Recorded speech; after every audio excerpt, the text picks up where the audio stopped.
Causons Couture, un podcast créatif pour parler de notre garde-robe faite main et découvrir le milieu de la couture avec des interviews de ses personnalités, de ses entrepreneurs et de ses actrices qui nous inspirent. Bonjour à toutes et à tous, je suis Mathilde, créatrice de ce podcast et fondatrice d'Atelier Sherwood. Sherwood, c'est une promesse que tu t'offres, la promesse de t'aimer simplement, oser un nouveau regard sur toi, assumer qui tu es et ne plus t'excuser d'être là. Une méthode de développement personnel axée sur l'expérience, la redécouverte de ton corps et de tes aspirations individuelles. Fuck everybody. Je dis bye bye aux grandes injonctions de la vie, je suis unique. Toi aussi tu es unique. Alors tu veux te sentir mieux dans tes vêtements et dans ta vie ? Morphologie, colorimétrie, style, coaching en images, je suis là pour toi. Bonjour à toutes et à tous. Aujourd'hui, j'ai le plaisir de recevoir Solène, créatrice de l'entreprise Tisseur. Tisseur, déjà, c'est un très beau nom. Je trouve qu'il nous apporte, qu'il nous amène plein d'idées, plein d'idées. Donc, Solène, tu crées des tissus. Si cette aventure vous intéresse, on vous retrouve en fin de podcast parce que Solène a une petite surprise pour vous si ça vous intéresse. Tout à fait. Rendez-vous à la fin du podcast pour une petite surprise sur Tisseur Édition. Je voudrais que tu nous présentes ton entreprise et pourquoi est-ce que tu en es arrivé là, s'il te plaît. Alors, techniquement, d'un point de vue administratif, c'est pas une entreprise, c'est une marque, puisqu'en fait, moi, j'ai créé mon activité au sein d'une coopérative. Ouais, super. Mais donc, Tisseur Édition, c'est donc une marque qui édite des motifs textiles. En l'occurrence, aujourd'hui, des motifs textiles vintage qui viennent d'un fonds familial.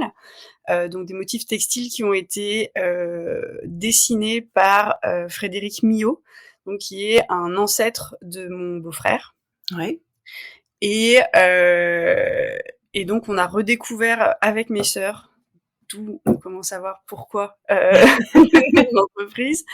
On a redécouvert l'année dernière avec mes sœurs ces motifs dont on connaissait l'existence, surtout ma sœur qui est mariée à mon beau-frère, bien sûr. Mais même moi, en fait, je les connaissais parce que la grand-mère de mon beau-frère m'en avait offert à mon entrée en école d'art, donc quand j'avais 18-20 ans. Mmh. Elle m'en avait offert une petite dizaine, quoi. Ouais. Et à l'époque, je m'étais dit, mon Dieu, c'est magnifique, mais j'avais pas forcément compris ce qu'elle voulait que j'en fasse. Et en fait, quand on a retrouvé les motifs l'année dernière, on s'est aperçu que certains avaient été découpés. Et en fait, quand elle était petite, la grand-mère de mon beau-frère découpait ces motifs, donc elle de son grand-père à elle, pour en faire des collages avec des photos et tout.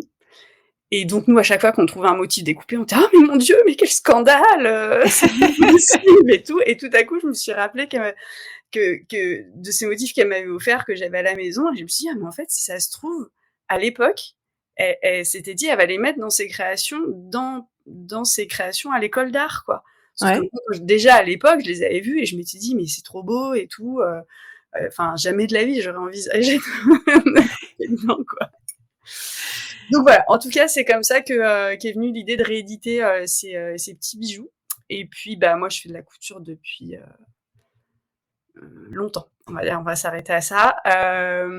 J'adore les tissus. Je suis graphiste de formation. Enfin bon, bref, voilà, convergence des planètes. Ouais, et tout de suite, tu t'es dit, quand t'as retrouvé ces motifs à ce moment-là, en 2023-24, ça va être des tissus. Ça a été là pour une fois une évidence. Ouais, et en fait, le truc qui était hyper rigolo, c'est que ce week-end-là, je venais d'amener à ma sœur un tissu que j'avais fait imprimer avec des dessins dessinés par mon neveu. Alors attention, mon neveu, il est adulte, hein, il a 27 ans. C'est pas des dessins d'enfants, mais il a fait les beaux-arts, donc il fait de l'illustration, etc. Et aujourd'hui, il fait des projections en fait en soirée.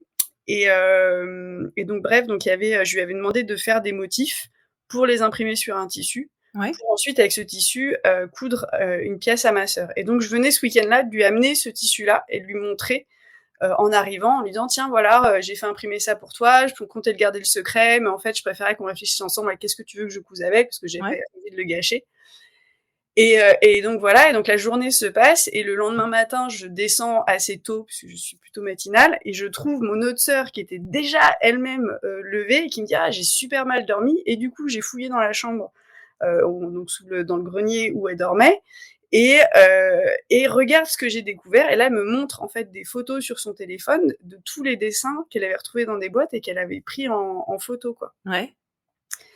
Et de là, bah forcément, enfin moi la veille, je venais d'amener un tissu imprimé avec les motifs des illustrations. Le lendemain, on trouve les motifs textiles, si tu veux. Enfin, franchement, c'était assez fou. Et là, mon beau-frère, donc on commence à discuter. J'étais là, mais oui, mais voilà, mais on peut les imprimer, puis moi je peux les scanner, puis je peux les retraiter numériquement et tout pour qu'ils soient propres, etc. Et mon beau-frère, au bout d'un moment, quand même descend, puis il se lève un peu plus tard. Et, je sais plus qui pose la question ou qui donne l'info, et là il dit oui, bah c'est l'arrière-grand-père, il s'appelait Frédéric Millot. Et là je dis mais non, parce qu'en fait moi mon pseudo sur les réseaux sociaux depuis des années C'est vrai. c'est Millot, mais M-I-I-O, et donc là ce monsieur s'appelait Millot, M-I-2-L. Voilà, franchement c'était vraiment enfin, je sais pas s'il y avait besoin un peu plus d'un, je sais pas, un éclair dans le ciel pour dire tada. C'est pour toi, c'est pour toi. Et ce monsieur, alors tu connaissais son existence, sa petite fille t'avait déjà offert des extraits de son travail. Est-ce que tu savais qu'il travaillait déjà dans le textile, ou est-ce que juste tu savais qu'il était dessinateur en fait? En fait, moi, quand elle m'a offert les dessins, je me suis même pas posé la question de qui les avait faits, ce qui est un peu curieux en fait. Mais j'ai juste supposé que ça traînait dans les archives familiales, mais sans plus me poser de questions en fait, je Mmh. pense. Donc c'est vraiment là en fait, quand on a redécouvert toutes les caisses de motifs que, bah, justement, que j'ai dû poser la question, mais en fait ils viennent d'où, c'est qui, c'est quoi, et que là mon beau-frère a dit bah c'est mon ancêtre, Frédéric Millot, et donc le fameux, mais non, il s'appelle pas Frédéric Millot. Et donc c'est à partir de ce moment-là où on a remonté, on est allé chercher les albums de photos, on a redécouvert les photos de l'époque, on a été chercher où est-ce qu'il avait travaillé toute sa vie. Et donc en fait il a travaillé toute sa vie en tant que dessinateur textile, c'est comme ça que ça s'appelait à l'époque, Ouais. dans une indiennerie de Rouen, puisqu'à Rouen il y avait une industrie des indiennes, donc c'est les cotons imprimés à la base à la planche, et puis ensuite ça a été imprimé au rouleau. Ouais. Et donc il a travaillé comme ça pendant toute une carrière. Et puis quand la retraite est arrivée, donc il a eu sa petite lettre de retraite, je l'ai dans les archives là. Et sauf qu'à l'époque, il n'y avait pas de retraite en fait. Mmh. Ça c'est arrivé plus tard, hein, Ouais. en 36. Donc il y avait pas la retraite, et donc en fait il a continué à travailler en freelance, en continuant donc à dessiner des motifs textiles pour les vendre à la pièce en fait, ce qui se fait encore d'ailleurs beaucoup, hein, c'est beaucoup comme ça que aujourd'hui les surface designers, comme on dit aujourd'hui, travaillent généralement. Et donc en fait tout le fond qu'on a là a priori c'est tous les motifs qu'il a travaillé pendant la période où il était en freelance en fait. Et ça, donc c'est un monsieur qui est né en quelle année? Oula, tu me poses une colle. Je le sais, il est né en 1830, quelque chose comme ça. D'accord, donc c'est quelqu'un qui aurait 200 ans aujourd'hui à peu près. Et donc, tu disais au moment de sa dite retraite, Non, pas c'était 1830. Non, pas 1830, c'est pas possible parce qu'il est né, il est mort en 1936. Ouais, Et je crois qu'il avait dans les 70 ans, donc il doit être né dans les années 1850 ou quelque chose comme ça. d'accord. Donc en fait, les motifs que tu retravailles ou que tu proposes sont des motifs qui ont été créés au début du XXe siècle, en fait. Ouais, ils ont été créés, donc il est parti à la retraite en 1919. D'accord, Et après-guerre. ouais. Et il a travaillé comme ça jusqu'à sa mort en 1936. Donc c'est vraiment, ils ont Les années vraiment 20. très Ouais. exactement un siècle, quoi. Ok. Ok, ok. Et donc ces motifs, pour ceux qui seraient pas allés découvrir ton travail, ou en tout cas son travail que tu as reproposé, est-ce que tu peux nous en parler un petit peu, essayer de nous donner un aperçu, Ouais. un Alors, air? de toute façon, sur le site là, vous pouvez voir que tout petit échantillon de son travail, puisque pour l'instant, je n'ai sorti que 4 motifs. Et là, j'ai choisi des motifs qui sont somme toute assez représentatifs de son travail, puisqu'il a beaucoup travaillé plutôt du motif entre guillemets abstrait. C'est-à-dire que il y a des motifs figuratifs dans son travail, mais c'est pas l'immense majorité, en tout cas de nous, ce qu'on a retrouvé. Ouais. Donc c'est beaucoup de travail sur alors la rayure, mais alors pas la rayure comme on l'entend aujourd'hui, c'est-à-dire que lui, il peut aligner des points en ligne, et ça fait une rayure. Visuellement, ça fait des rayures, mais en fait, c'est pas des rayures, c'est pas de la marinière, quoi. Hein, c'est vraiment très très différent.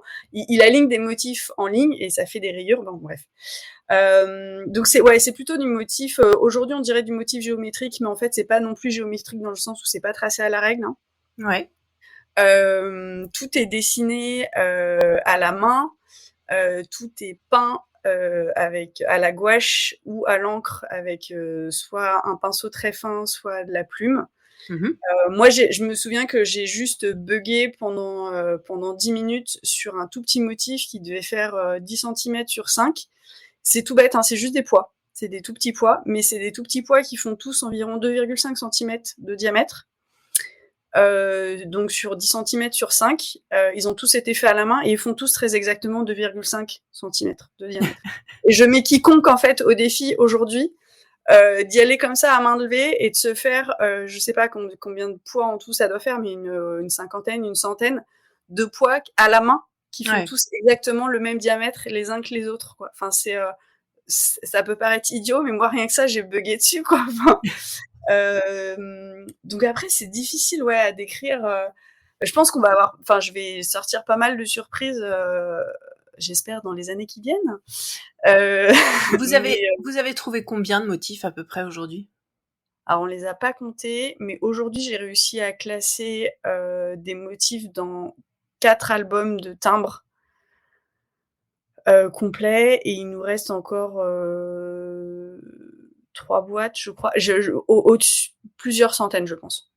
D'accord. Oui, donc une sélection. Et est-ce que la sélection que tu as proposée de 4 motifs que tu proposes aujourd'hui, elle a été facile et évidente, ou est-ce que ça a été des coups de cœur, ou comment tu l'as faite cette sélection ?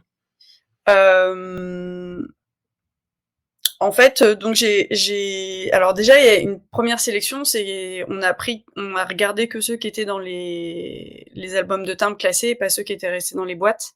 Ouais. En partie parce que ceux qui étaient restés dans les boîtes, au moment où moi j'ai fait le classement dans les boîtes de timbres, enfin dans les livres de timbres, c'est ceux qui m'intéressaient moins, je pense, que je trouvais les moins jolis, etc. Donc après ça a été fait dans l'espace d'un week-end, donc c'était un peu, c'était hyper arbitraire. Hein. Donc déjà ça faisait une première sélection, et ensuite en fait tout bêtement j'ai une de mes sœurs qui a regardé dans les albums et qui m'a dit celui-là j'aime bien, celui-là j'aime bien, celui-là j'aime bien, etc. Et ensuite je suis allée voir mon autre sœur avec les carnets de timbres avec les motifs, et je lui ai demandé pareil de me dire elle ce qu'elle aimait pas. J'ai fait un petit tableau Excel. Et puis pour mettre qui aimait quoi, machin. Et puis moi j'ai noté ce que j'en pensais. Et à partir de là, j'en ai retravaillé un certain nombre. Donc en fait, l'été dernier, quand j'ai commencé à la retravailler, j'ai dû en retravailler 8 ou 9. D'accord. Et ensuite, j'en ai sélectionné 4 pour faire la collection. Et justement, donc là, on se retrouve avec des cartonnettes en fait, ou des papiers ou des feuilles face à toi. Aujourd'hui, tous les surface designers dont tu parles vont utiliser des tablettes, le numérique. Certains vont commencer à la peinture ou au dessin ou au crayon et numériser derrière, etc. Toi, tu t'es retrouvé avec la matière brute, on va dire. C'était à partir de ça qu'étaient fait les propositions, ce qu'ils vendaient. Donc on sait que c'était déjà pensé pour du tissu, donc ce qui est plutôt déjà positif. Toi, comment est-ce que tu as procédé derrière pour qu'aujourd'hui ça propose un imprimé tissu ? Alors effectivement, les motifs étaient déjà travaillés pour prévoir une répétition, puisque l'objectif principal quand on fait du surface design, c'est de pouvoir créer en fait une répétition à l'infini, Bien sûr. pouvoir imprimer sur du tissu. Alors ça, c'est pas vrai dans tous ses dessins, parce qu'il a un certain nombre de dessins où il prévoyait plutôt de la bordure ou Ouais. on pourrait peut-être aussi dire du motif placé, ou c'est-à-dire qu'en fait il y a tout le motif qui est dessiné et en bas il y a une variation, par exemple sur un Ok. format vertical. Et ça vient vraiment préparer les tissus à bordure qu'on retrouve pas beaucoup aujourd'hui, mais qui est un des objectifs aussi pour moi de sortir, c'est des bordures. Et donc il y a ça aussi dans ces propositions. Mais bon, d'une manière générale, l'objectif c'est d'avoir un raccord. Donc généralement ces motifs, ils prévoyaient ça, mais encore une fois, c'est fait à la main. Ouais. Donc ça peut pas créer des raccords parfaits. Je pense qu'à l'époque, à partir des premières propositions que nous on a là, il y avait un travail ensuite de remise au carré avant de graver en fait les rouleaux de cuivre. Donc Mhm. avec le graveur pour avoir quelque chose qui soit vraiment d'une continuité parfaite. Là, c'était les dessins de proposition, donc c'est prévu pour le raccord, mais c'est pas complètement au raccord. Donc en fait, moi j'ai commencé déjà par les numériser sur un scanner très haute définition, Ouais. donc à 2400 ou 3600 pixels par pouce, donc c'est Mhm. très et à partir de là, en fonction du motif, soit sur Illustrator, je vais créer une vectorisation directement, soit à la tablette graphique, je vais prendre le motif dessous et je vais le redessiner entièrement à la main d'un point de vue vectoriel. Et donc c'est alors pour les gens qui comme moi sont pas toujours très à l'aise sur cette question de la gestion de l'image, etc. C'est quoi quel est l'avantage de cette question de la vectorialisation? Si c'est ça qu'on dit. Alors l'avantage de ça, c'est que ça permet en fait ensuite de jouer donc en fait la vectorisation, qu'est-ce que ça veut dire? Ça veut dire qu'on transforme un dessin, c'est plus du pixel brut qui, quand on l'agrandit, va se dégrader en termes de Ok. qualité. C'est des informations mathématiques, donc des courbes qui peuvent être définies par des fonctions mathématiques. Ouais. Me demande pas comment, je suis nulle en maths. C'est pas le sujet. C'est pas le sujet, mais voilà. Donc en fait, c'est des informations mathématiques, et à partir de là, bah, si tu veux que ce soit plus petit, tu divises. Si tu veux que ce soit plus grand, tu multiplies. Donc qu'est-ce Ok. que ça veut dire? Une fois que c'est vectorisé, c'est que tu peux agrandir et diminuer à volonté sans perte d'information en fait. Génial. Et bah, c'est ça qui fait que par exemple certains des motifs, euh, ils étaient tout petits à la base. Donc par exemple, je pense le motif losange, je pense que c'était le plus petit. Lui, il devait faire 6 cm sur 7, quoi. C'était vraiment un tout petit carton, quoi. D'accord. Et donc j'ai entièrement redessiné lui, par exemple, à la tablette graphique. Mhm. Et à partir de là, moi, quand je l'ai imprimé en vachement plus grand, parce qu'il y en a certains sur losange où un seul losange fait la taille de la petite cartonnette Je à comprends. la base. Donc voilà, donc c'est vraiment très très agrandi. Après, le fait quand même de le redessiner à la main sur la tablette graphique, moi je trouve ça important plutôt que juste de retracer en vectoriel, parce que ça garde cet aspect vraiment très organique du trait Oui. dessiné à la main. C'est-à-dire qu'un trait dessiné à la main, c'est jamais parfait. On a toujours un tremblement, on fait jamais deux losanges exactement pareil. Et du coup, ça garde justement cet effet qu'on a là sur les dessins d'origine, en fait. Ouais. Très bien. Et donc, tu as décidé d'en faire une marque, de lancer tout ça. Toi, professionnellement, c'est quelque chose qui est à côté de ton travail? C'est quelque chose qui s'est retrouvé, une opportunité de travail qui s'est retrouvée au bon moment dans ta vie? Comment ça se passe? En fait, j'ai connu l'année dernière, en début d'année, des soucis de travail qui ont fait que je me suis retrouvée sans. Voilà. Et comme juste à ce moment-là, bah, j'ai eu voilà la révélation de mais oui, mais il faut que je fasse ça et tout. Je me suis dit bon, allez, Allez, euh, on tente. c'est parti. Sachant que moi, ça fait quand même plusieurs années que j'ai des idées comme ça. Enfin, plusieurs années, ouais, depuis que je travaille, je pense. De temps en temps, comme ça, j'ai des idées de business et tout, et que je lance pas parce que je suis quelqu'un d'un peu, voilà, un peu frileuse et tout, machin. Ou je sais pas, où j'ai pas assez confiance dans mes idées, je sais pas te dire. Et pour les voir, en fait, exploiter, tu vois, trouver des boîtes Ouais. qui tournent avec les concepts que j'avais imaginés plusieurs années avant, et me dire, bah quand même, comme quoi c'était pas mal cette idée. Et donc là, tu t'es dit qu'il y avait assez de signes quand même pour se lancer. Ouais, c'est ça. Là, je me suis dit qu'il y avait assez de signes, et puis c'est vrai que bah moi j'adore les tissus. Je pense que je fais de la couture parce que j'aime les tissus. Alors je fais de la couture parce que j'aime les tissus et j'adore l'idée d'avoir mon tissu et d'essayer de l'imaginer sur un patron, etc., machin. Mais vraiment là, c'est la matière que j'aime bien. Je sais qu'il y a des couturières, elles, ce qu'elles kiffent, c'est le patron. Donc c'est Ouais. comme ça d'ailleurs qu'on se retrouve avec les créatrices de patrons, parce que voilà, elles kiffent de faire des modifs et tout. Moi, ça m'a souvent arrivé que les gens qui connaissent pas du tout la couture et avec qui je discute, ils me disent, mais alors du coup, tu crées tes patrons? Je fais, ah non, moi je crée pas mes patrons parce qu'en fait, je me suis aperçue, ça me saoule un peu. J'aime bien, j'aime bien l'idée d'imaginer des modèles, etc. Tu vois, le côté stylisme. D'ailleurs, quand j'ai fait mes études, j'avais eu à un moment donné l'opportunité. En fait, j'ai fait une mana, ça n'existe plus, mais c'était une mise à niveau en art appliqué. Donc, en D'accord. gros, ça faisait que quand tu avais fait un bac général, donc moi j'ai fait un bac général littéraire à art plastique. Donc, quand tu avais fait un bac général, tu pouvais rattraper tout ce qu'avaient fait les bacs pro art appliqué Ok. en un an. Donc, ce qu'eux, ils avaient fait en 3 ans, toi, tu le faisais en un an Pas mal. pour rattraper le niveau et ensuite pouvoir entrer dans donc les BTS en art appliqué. Donc, qui pouvaient être de l'archi intérieur, du graphisme comme j'ai fait, ou du stylisme. Donc, en fait, quand j'étais en mana, j'avais encore toute l'attitude de partir dans différentes directions. Très bien. Et moi, le stylisme, ça m'a parlé depuis que j'ai toute petite, parce que j'ai passé mon enfance à dessiner des princesses avec des belles robes. Quand on Et à connaît un jouer. petit peu ton style aujourd'hui, ça fait sourire quelque part. Oui, un peu, ouais. Comme quoi on s'en remet. C'est pas grave. Non, mais j'avais des robes roses et tout. Enfin, un jour, il faudra que je fasse des photos et que je la montre à tout le monde. Mais j'ai une robe de princesse que ma mère m'a offert à mes 6 ans, cousue par une couturière du quartier, mais un truc dément. Elle avait voulu les refiler à mes nièces quand elles étaient petites Ouais. pour qu'elles se déguisent. Je lui avais dit, mais over my date body. Ça restera dans mon héritage. C'est ça pour mes enfants que j'ai pas eu, mais c'est pas grave. C'est pas grave.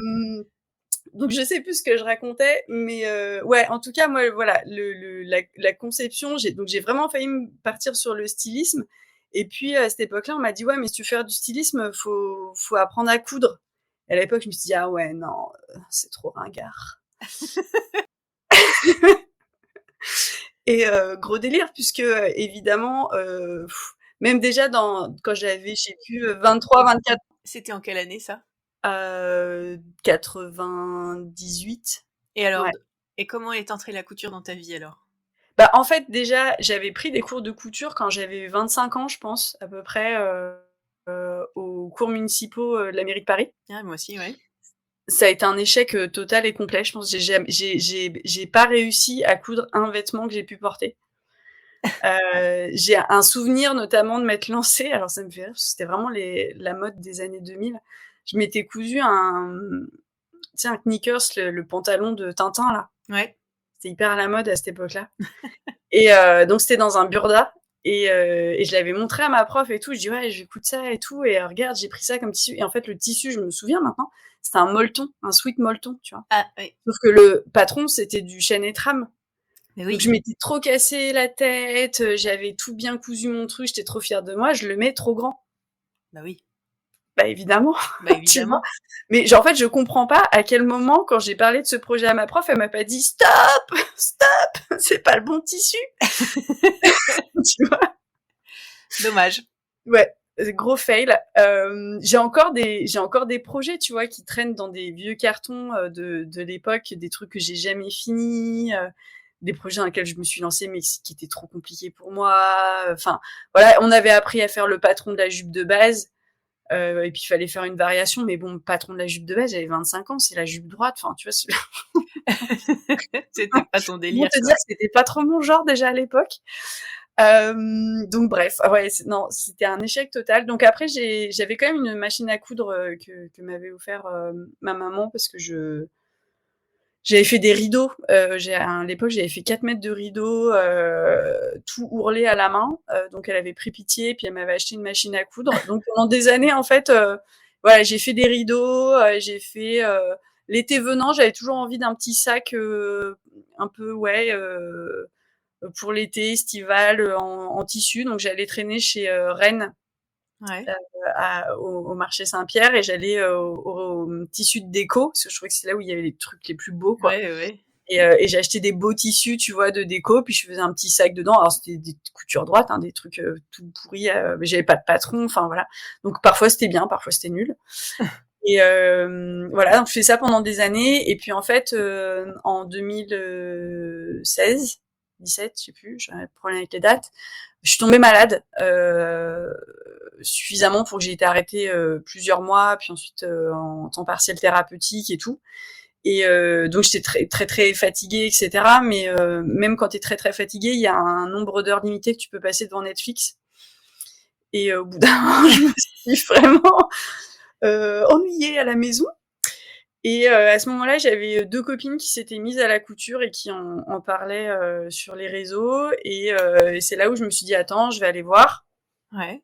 Et là, j'ai redécouvert tout le monde de la couture de maintenant. Enfin, pas de maintenant, enfin, c'était de 2017, mais voilà, les marques indépendantes de patrons, les merceries en ligne et tout. Et c'était ouf parce que moi, quand je faisais de la couture à 25 ans, le seul endroit où t'achetais des tissus, c'était chez Toto et c'était quand même pas dingo. Et sinon, c'est le marché Saint-Pierre. Et sincèrement, à part le Liberty, il y avait pas énormément de tissus pour de la confection de vêtements, quoi. Enfin, si, il y avait des tissus pour robes de mariée. Bon, c'était pas mon créneau, là. Et c'était pas hyper riche. Enfin, je veux dire, c'était beaucoup des tissus pour faire des vêtements pour des bébés. Je me souviens même d'ailleurs en 2017 être retournée au marché Saint-Pierre. Je voulais à l'époque acheter je crois du sweat ou du jersey, enfin je sais plus. Et donc je me retrouve autour d'un tout petit stand en plus un peu ridicule. Et je tournais autour et je regarde, il y a un vendeur qui s'approche et qui me dit Madame, je peux vous aider? Je dis bah oui, je voudrais du sweat, mais j'ai pas 4 ans, donc du coup les licornes et les arcs-en-ciel, je suis un petit peu limitée, monsieur. Et il m'a regardé d'un air bah ouais, mais bon, le sweat c'est pour les enfants. Enfin j'étais bah non, enfin C'est ça. donc voilà, donc quand même gros décalage quoi. Et là dans les merceries en ligne, tout à coup on avait des tissus de dingo. Et je me souviens d'avoir fait un achat chez Mondial Tissu aux premières soldes. J'ai acheté du tissu comme s'il y aurait jamais plus de promo en ligne de toute ma vie quoi. Tu vois genre quoi 1 mètre pour 1 mètre acheté, mais c'est formidable. Vite, achetons. Le s'il vous plaît, ouais non bif bof, mais bon c'est pas grave. Donc bref, j'ai traîné ces tissus un peu longtemps avant d'arriver à les... Oui, j'allais te demander si tu les avais toujours en stock. Non, je crois que j'en ai plus de là. Mais j'ai quand même des trucs hyper vieux. J'ai encore des tissus du premier CSF que j'ai fait. Bah tiens, là, tu vois, je suis en train de porter un top Gabriel que j'ai fait il y a 2 semaines. Alors, pour le coup, c'est un très beau lainage. Un lainage vert sapin pétrole avec des rayures dorées. Donc, c'est un très beau lainage comme ça. Et que j'avais acheté sur le stand de Cousette. Et je leur avais pris le dernier mètre 20, je crois. Et j'avais dit à la vendeuse, ouais, je vais faire un pantalon. Elle avait essayé de me dire, ouais, enfin, 1m20, ça va être compliqué quand même. Je vais me merder et tout. Alors que, franchement, je débutais dans la couture, enfin, n'importe quoi. Et enfin, je débutais dans la couture. Je me remettais à la couture de manière un peu sérieuse avec des patrons et je suis les conseils qu'on me donne et machin. Et bon, bah là, pareil, pas tous les conseils, hein, apparemment. Et en fait, le truc a traîné dans mon stock pendant des années, puisque je suis en fait très intolérante à la laine, que je ne peux pas porter à même la peau sans doublure, et même certains types de laine, plusieurs couches tu vois, pour pas que ça gratte, quoi. Ouais. Donc, bref, donc je viens de faire un truc avec, je suis super contente. Voilà, et t'avais réalisé qu'elle avait raison, qu'un pantalon, c'était peut-être un peu pas jouable. Ouais, non, c'est ça. C'est en fait, puis il est bien, il est fin, mais peut-être quand même un peu too much pour un pantalon quand même. Et donc là, à partir de là, toi, t'as découvert les patrons indépendants? Ouais. Ouais, j'ai commencé en fait, alors d'abord je me suis dit bon Solène, tu vas arrêter ton délire de quand t'avais 25 ans, tu vas écouter les conseils qu'on te donne et tu vas arrêter d'improviser parce qu'en fait il y a des gens qui font de la couture, enfin globalement la couture on fait ça depuis des centaines, voire des milliers d'années. On a depuis défini 2-3 techniques et 2-3 trucs qu'il faut faire et que voilà. Donc je pense que j'avais laissé derrière moi un petit peu l'arrogance de la jeunesse, tu sais. Ouais. Et donc je suis allée acheter le bouquin de Tilly and the Button, Ouais. Coudre pour les grandes débutantes. Et je me suis juré que je faisais tous les chapitres un par un en écoutant tous les bons conseils qu'elle donnait. Genre, par exemple, laver son tissu. Genre. Par exemple. Et donc, ouais, j'ai commencé comme ça. J'ai fait quelques projets qui n'ont pas été... alors, j'ai fait une robe qui était magnifique, mais trop petite pour moi. Mauvaise prise de mesure. J'ai fait un pantalon de pyjama. Bon, j'ai suivi le patron et tout, mais je l'ai fait dans une viscose super chiante. Et donc, quand tu débutes, la viscose, c'est quand même l'enfer. Bref, donc en tout cas, j'ai appris comme ça. Et ensuite, je sais que le premier patron papier que je me suis acheté, c'est la veste Bernadette de République du Chiffon. Ouais.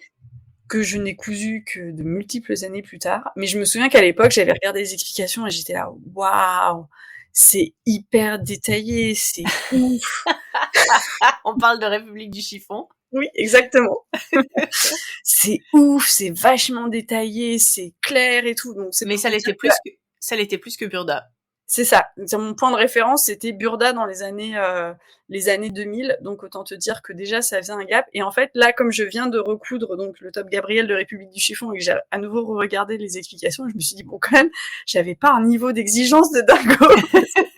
Genre, les explications, elles sont claires si tu sais coudre. Mais si tu sais pas coudre, bon, ça peut éventuellement être un peu galère, quoi. C'est ça, c'est pas... Je viens de mettre sur le blog aussi, mon blog perso, la chemise Eugénie. C'est pareil, la chemise Eugénie, bon, ça va bien quand tu sais coudre, mais quand tu sais pas coudre, elle te dit pas de thermocoller, elle te dit pas comment, elle te dit pas où, elle te dit pas où mettre les boutons.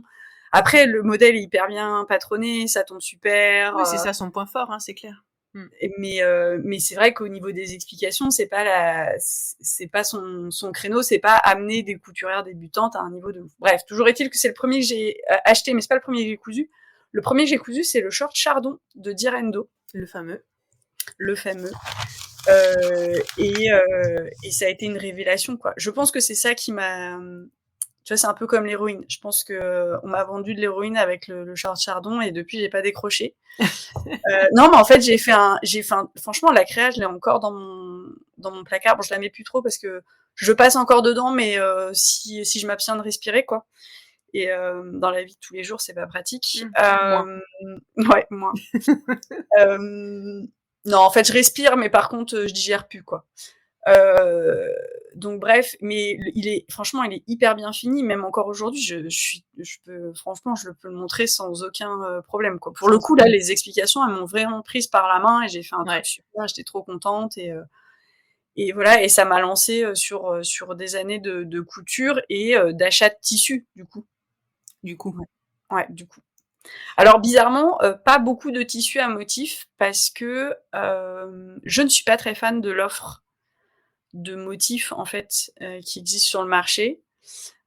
Soit c'est le motif qui me plaît pas, donc typiquement je suis pas trop accro aux fleurs, enfin genre pas du tout même, plutôt. Même. Enfin, je trouve ça joli, hein, c'est pas pour dire que je trouve ça pas beau, mais je me vois pas dedans en fait. Et alors après, il y a d'autres motifs que je trouve sympas, mais j'aime pas les couleurs qui sont proposées aujourd'hui. C'est-à-dire que moi, il y a une aversion, avec mes sœurs, on a une aversion à tout ce qui est dans la gamme des marrons et des beiges. Ou tu vois, mocha, caramel, pas trop le délire. Et du coup, c'est vrai que c'est quand même une proposition qui est parfois assez...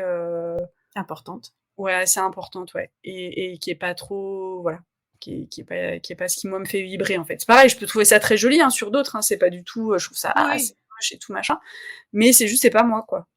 Et qu'est-ce qui aujourd'hui te fait kiffer en couture ? C'est-à-dire que moi je te suis depuis quelques années sur ton blog, donc tu fais partie de celles qui ont un blog qu'elles alimentent régulièrement avec des articles super complets qui sont intéressants du point de vue de l'analyse du patron, de toi, comment ton expérience de couture, voilà, sans langue de bois, en disant bah là ça s'est bien passé, là c'était un peu compliqué, là c'était génial, là il y a eu une grosse merde, ou en tout cas moi j'ai pas compris, ou tu vois.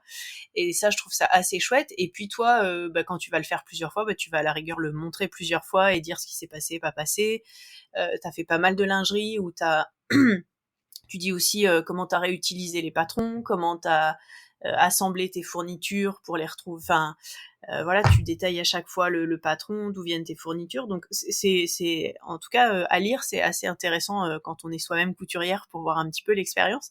Et puis t'as cette façon de proposer de te créer une capsule en début d'année dont tu fais un bilan en fin d'année, qui est toujours très décalé, et c'est assez chouette de voir que en fait tu n'es pas non plus la superwoman que nous ne sommes pas toutes, et et que en fait tu t'es mis un objectif, et que je pense que le principal finalement des fois c'est l'objectif et l'envie, et de voir comment la vie nous guide suivant le fait qu'on retrouve un tissu, on retrouve un patron, ou qui fait un temps pourri, ou que en fait on a d'autres envies, et que notre liste elle est faite ou pas faite, et que c'est très intéressant aussi. Mais j'aime beaucoup cette proposition de début d'année que tu te fais à toi-même, de dire voilà, je mettrais bien ce tissu avec ce patron, etc. Toi aujourd'hui, la couture, tu la vis aussi pour la porter, pour la partager, comment ça se passe? Je sais que tu utilises aussi beaucoup les forums Thread and Needles, qui sont des outils qui existent depuis un certain temps, que moi je connais pas trop. Est-ce que tu peux nous en parler quelques instants? Alors déjà sur ma petite sélection de patrons que je fais tous les ans, alors je l'ai pas fait cette année parce que j'avais d'autres le priorités. lancement de la boutique à faire, donc ça c'était la semaine dernière, donc ça c'est fait. Mais en réalité, là j'ai continué à coudre des projets que j'avais listés de l'année dernière, puisque donc l'année dernière, comme j'ai passé beaucoup 2024 et la début 2025 à travailler sur Tisseur Édition, j'ai beaucoup moins cousu que d'autres années. Parce que, en fait, je pense que le besoin que j'avais de créer est en partie assouvi par le fait de travailler sur les motifs, la création de la boîte, etc. Je pense que j'ai aussi beaucoup eu besoin, moi, de coudre et de créer, parce que dans mon travail, je m'y retrouvais pas forcément en termes d'expression créative, quoi. Et en fait, ces sélections, je les crée tous les ans. Alors, pour moi, c'est justement surtout pas des collections capsules. Parce que les collections capsules, moi, ça m'enferme en fait. Je trouve ça hyper angoissant. Tu vois, c'est un petit peu comme il y a des gens qui rêvent de la maison de vacances ou de la maison de famille pour s'y retrouver, aller en vacances et tout. Moi, c'est un concept, ça m'angoisse quoi. Le concept de devoir retourner au même endroit à chaque fois qu'il y a des vacances, je trouve ça hyper angoissant. Donc pareil, la collection capsule, ça c'est cette espèce de truc de se dire je vais faire que des pièces qui s'assortissent ensemble et tout va aller ensemble, et du coup je suis enfermée, je vais être habillée pareil pendant 3 mois ou 6 mois ou je sais pas. Non, enfin moi, je m'habille en fonction de comment je me sens le matin. Très bien. Et je peux pas le prévoir 3 mois à l'avance, tu vois, comment je vais me sentir le matin. Donc, en fait, je couds des pièces individuellement qui me plaisent. Alors après, souvent, elles vont bien ensemble. Là, typiquement, je porte un pantalon que j'ai cousu en 2024 avec le petit top Gabriel que je viens de coudre. Ils vont super bien ensemble. Mais globalement, parce qu'en fait, je suis pas une girouette et j'ai toujours le même goût, donc j'aime toujours les mêmes couleurs. Oui, t'as un style qui est assez cohérent, donc forcément, ce que tu vas choisir de faire peut aller assez facilement ensemble. C'est ça. Et puis, je pense que le truc aussi, c'est, tu vois, ce que je te disais sur les motifs que j'aime pas, mais que je peux trouver jolis. Je sais, de la même manière pour des patrons ou des choses comme ça, généralement, parce qu'après, on foire tous, hein, et d'une manière générale, je suis quand même assez cohérente de me dire ça, je trouve ça hyper mignon, mais je le mettrai jamais. Tu vois, oui. Donc, t'es assez réaliste avec toi-même. Oui, voilà. Par exemple, je couds pas énormément de robes. C'est pas que j'aime pas les robes et tout, mais d'un point de vue réaliste, dans la vie, quand je me caille les miches en hiver, je préfère avoir un pantalon avec une bonne paire de chaussettes en laine, et puis, enfin, tu vois. Alors après, oui, on peut mettre des collants en mérinos avec une robe et tout, machin, mais bon, voilà. Pour toi, ta vie, aujourd'hui, c'est assez réaliste de coudre une robe par an ou deux, et pas 15, quoi. Ouais, c'est ça. C'est-à-dire que j'essaye toujours vraiment de me projeter dans ce que je vais porter. Donc, je peux trouver un motif joli, mais me dire, mais jamais de la vie je mettrais ça, ou jamais de la vie je l'aurais acheté en boutique, en fait. Tu vois, je l'aurais peut-être regardé. Ouais. Et pareil, il y a des petites robes, je trouve ça très joli, avec des froufrous, des machins, mais moi, c'est pas mon style, quoi. Enfin, dans une robe baby doll, je pense que je me sentirais fin ridicule.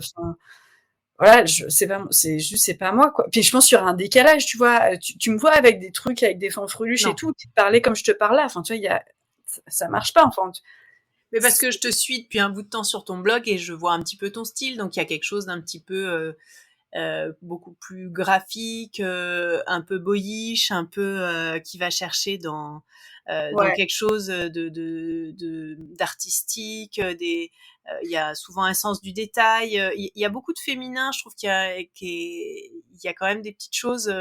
Le côté ta robe de princesse de quand t'avais 6 ans ressort quelque part à droite à gauche par des détails. Et non, mais je trouve ça assez chouette parce que je pense que c'est toi. C'est-à-dire que il y a quelque chose de ça et que t'arrives à l'incorporer dans ton style, comment il est aujourd'hui et à le porter à ta façon. C'est-à-dire que tu porteras pas la robe en entier, mais peut-être que tu rajouteras un bout de volant sur un truc ou un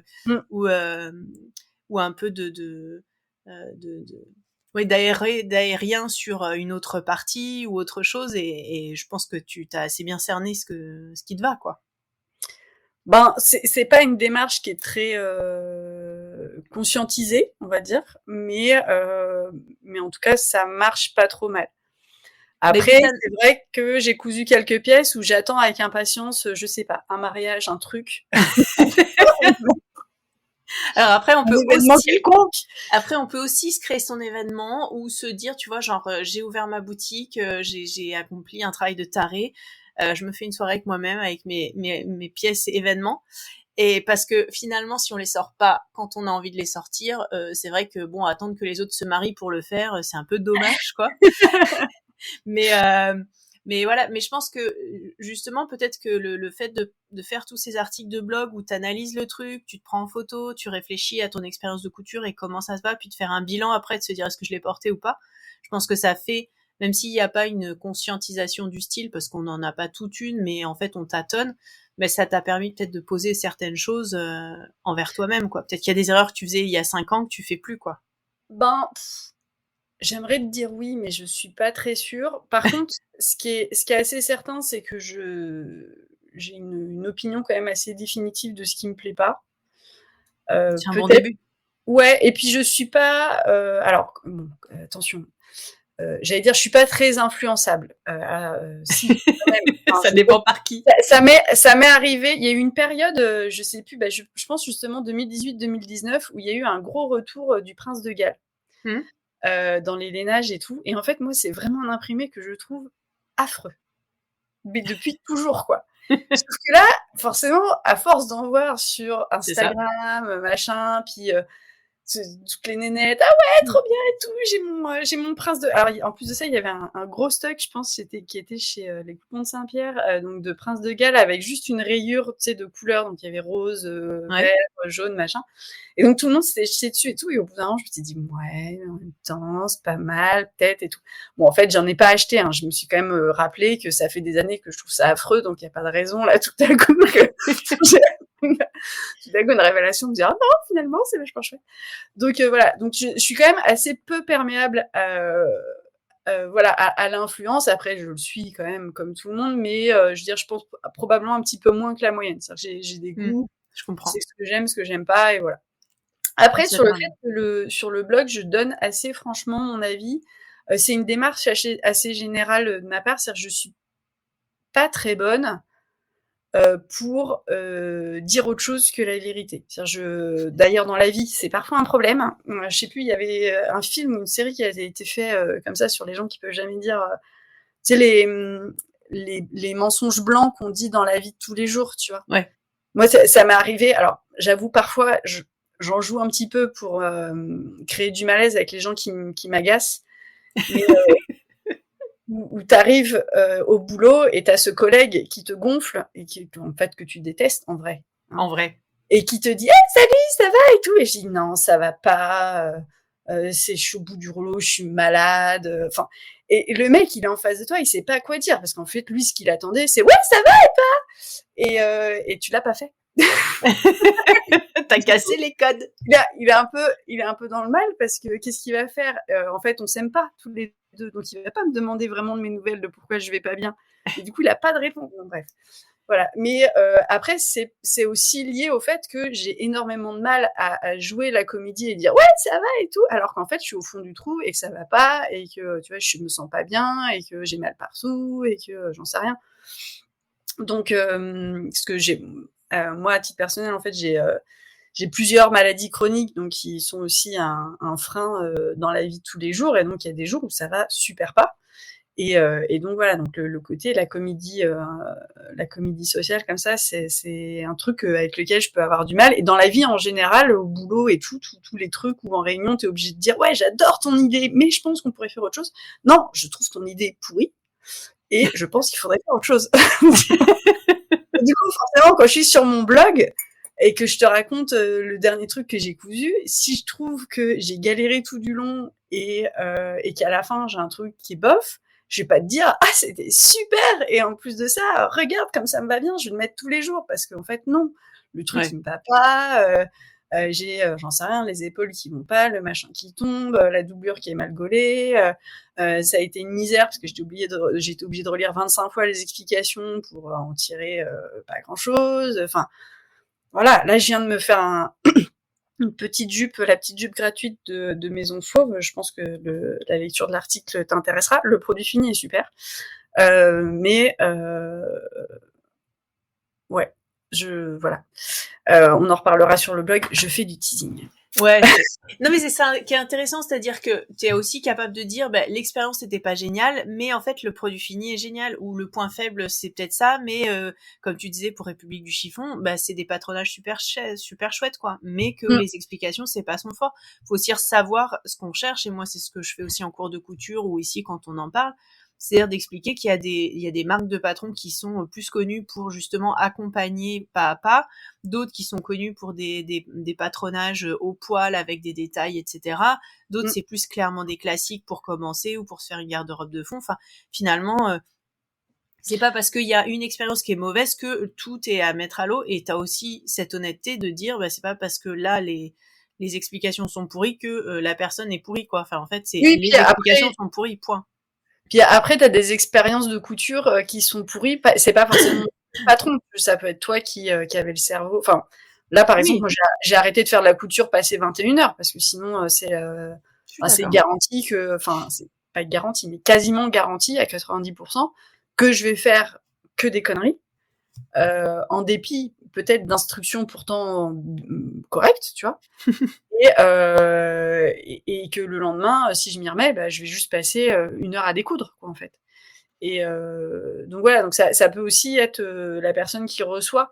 Mais c'est vrai que, bon, si on repart de République du Chiffon, en fait, moi, je trouve ces explications parfaites pour la couturière expérimentée. Parce que c'est vrai qu'après, quand t'as des patrons qui sont plus destinés à des débutantes et qui t'expliquent chaque truc, il y a un moment donné où quand t'as de l'expérience dans la couture, bah, de toute façon, tu vas tout tu vas tout faire dans un autre ordre parce que toi, tu préfères, j'en sais rien, sous-piquer, machin, ou mettre un biais, pas une parmenture, ou voilà, c'est ça. les modifications que tu peux faire. Et du coup, en fait, c'est vrai que quand tu as beaucoup d'explications, vu que tu vas en zapper une grande partie, tu risques parfois de zapper l'information que, par contre, fallait pas que tu loupes. C'est ça. Au milieu de toutes ces explications dont tu n'avais pas besoin. Donc, finalement, République du Chiffon, ce qui est intéressant, c'est que certes, ces explications, c'est un peu droit au but, etc., mais quand tu es une couture expérimentée, ça te laisse ensuite mettre en œuvre les techniques que tu préfères pour finir un ourlet, pour voilà. Donc aussi, ça dépend d'où on parle, tu vois. C'est vrai que tout à fait. DP Studio, si c'est, enfin moi, si j'en avais parlé à mes débuts de couturière, j'aurais dit mais c'est l'enfer sur terre parce que les explications, enfin voilà, tu sens qu'ils ont essayé de se mettre au niveau de la couturière à la maison, mais en fait, ils gardent quand même énormément de termes techniques de l'industrie. Et enfin moi ça m'est arrivé vraiment une poule devant un couteau, tu vois, en relisant 4 fois le truc en me disant non, là je je peux pas, je sais pas. Et de faire des recherches sur internet, tu vois, avec le terme qu'ils mettaient, de pas trouver de personnes qui en parlent.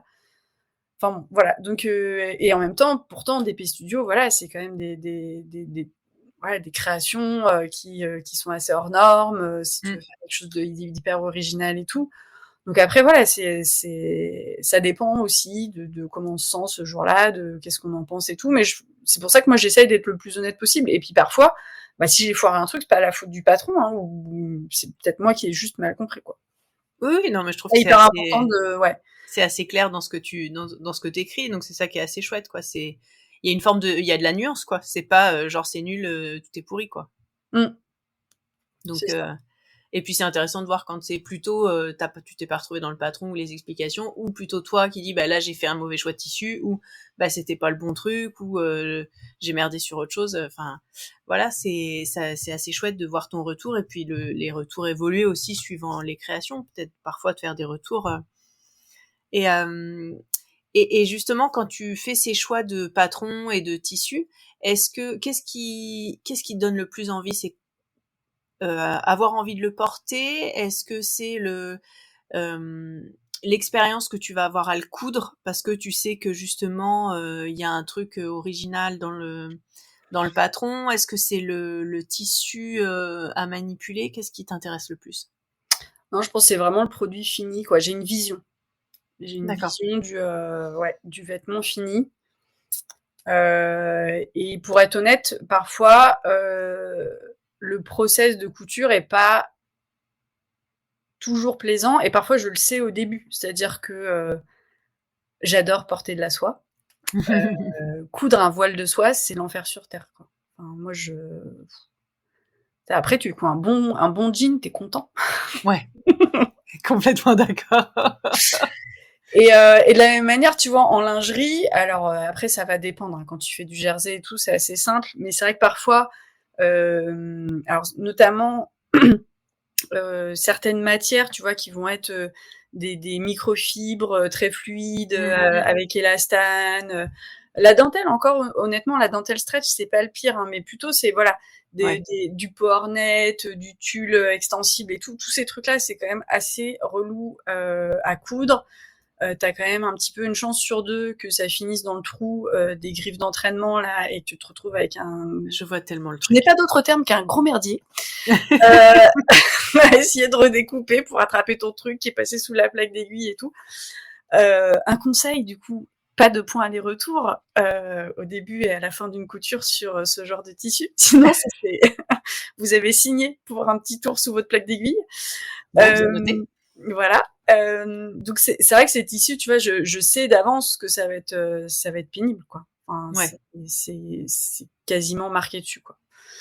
Et mais bon, si je veux que ma vision se réalise, Faut y aller, quoi. bah ouais, y a pas le choix. Et Mais est-ce c'est vrai que du coup, j'ai quand même une grosse. Enfin, c'est vrai que par exemple, ça fait des années que j'évite la viscose comme. Ouais, c'est vraiment. Je déteste ça, quoi. et est-ce que tu travailles beaucoup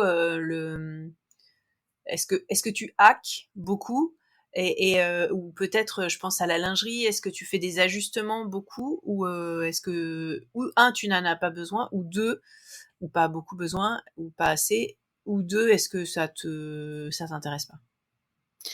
Alors, je hack un peu les patrons, mais alors j'allais dire mais pas énormément, mais en fait c'est vrai que j'ai quand même un gimmick sur le blog qui est de dire j'ai encore modifié le patron.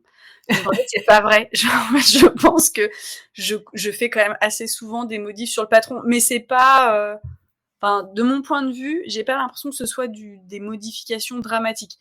Un des trucs qui me vient par exemple en tête, c'est j'ai cousu la veste de Closet Core, hein, je sais plus comment ça s'appelle, la Maker D'accord. Jacket. Ouais. Et en fait, j'ai juste transformé les poches plaquées qui sont sur le devant de la veste là. Elles sont toutes les deux, elles ont le bord en diagonale, et en fait, du coup, j'ai superposé deux poches avec un bord en diagonale, ce qui fait que ça fait comme un croisé. Ouais. Et qu'à la fin, en fait, ça me fait deux poches en une seule. Super. Et ça des deux côtés, avec bien sûr un tissu contrastant, tout ça, machin. Et voilà, voilà, c'est mon hack, mais tu vois, c'est pas non plus, Ouais, je comprends. c'est pas le truc du siècle. Après, je fais des modifs souvent sur la stature, parce que je suis pas très grande. Mmh.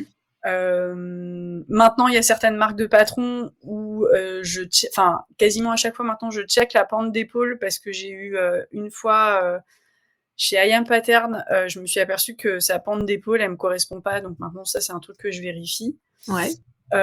Après, sur la lingerie, en fait, on va dire sur les soutifs, Sur les culottes, je fais pas de modif, quasiment. Enfin, sauf si c'est pour me dire, bah tiens, j'ai un bout de dentelle et j'ai envie de l'intercaler, donc je vais couper mon machin pour intercaler un bout de dentelle. D'accord. Sur les soutifs, je fais pas très très souvent de modif parce que je ne couds que de la brassière ou du soutif sans armature. Ouais. Donc j'utilise des matières stretch et le stretch ça pardonne beaucoup quand même. Après parfois ça m'arrive quand même de rallonger le tour de dos puisque je suis très musclée. Non mais j'ai un tour de buste qui est plus large que ce qui est généralement prévu par rapport à mon bonnet. Et mais par contre sur l'armature c'est mon Graal. J'y arrive pas en fait. Pour le coup en fait je pense que je me suis mise à coudre ma lingerie parce que j'étais très inconfortable dans ma lingerie. Enfin dans les soutiens-gorge à armature et en fait j'ai toujours pas atteint le moment où j'arrive à modifier un patron de soutif pour que ça me convienne ensuite avec les armatures. En fait, alors ça me fait un peu bizarre de parler ça comme ça à tout le monde, mais en fait les seins c'est quand même, je veux dire il y a vraiment toutes les formes dans la nature et le soutien-gorge à armature c'est quand même le seul vêtement donc qui est fait avec des matières non stretch, surtout la partie bonnet, j'entends, pas le dos.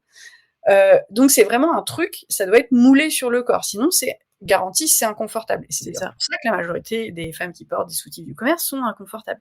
Parce qu'en fait, on nous a fait des gammes de taille qui correspondent, je pense, à 2% de la population, et tout le reste, du coup, est pas bien. Parce que des seins, ça peut avoir une racine large ou pas, ou au contraire très petite. Ça peut avoir les seins plus ou moins sur les côtés ou vers le devant. Le sein lui-même, il peut être plus ou moins projeté vers l'avant ou étalé sur la poitrine. Il peut avoir les tétons qui pointent vers l'extérieur ou vers le centre ou devant. Et en fait, les soutifs, par exemple, sont faits que pour les seins qui pointent devant. En fait, tout le monde n'a pas les seins qui, voilà.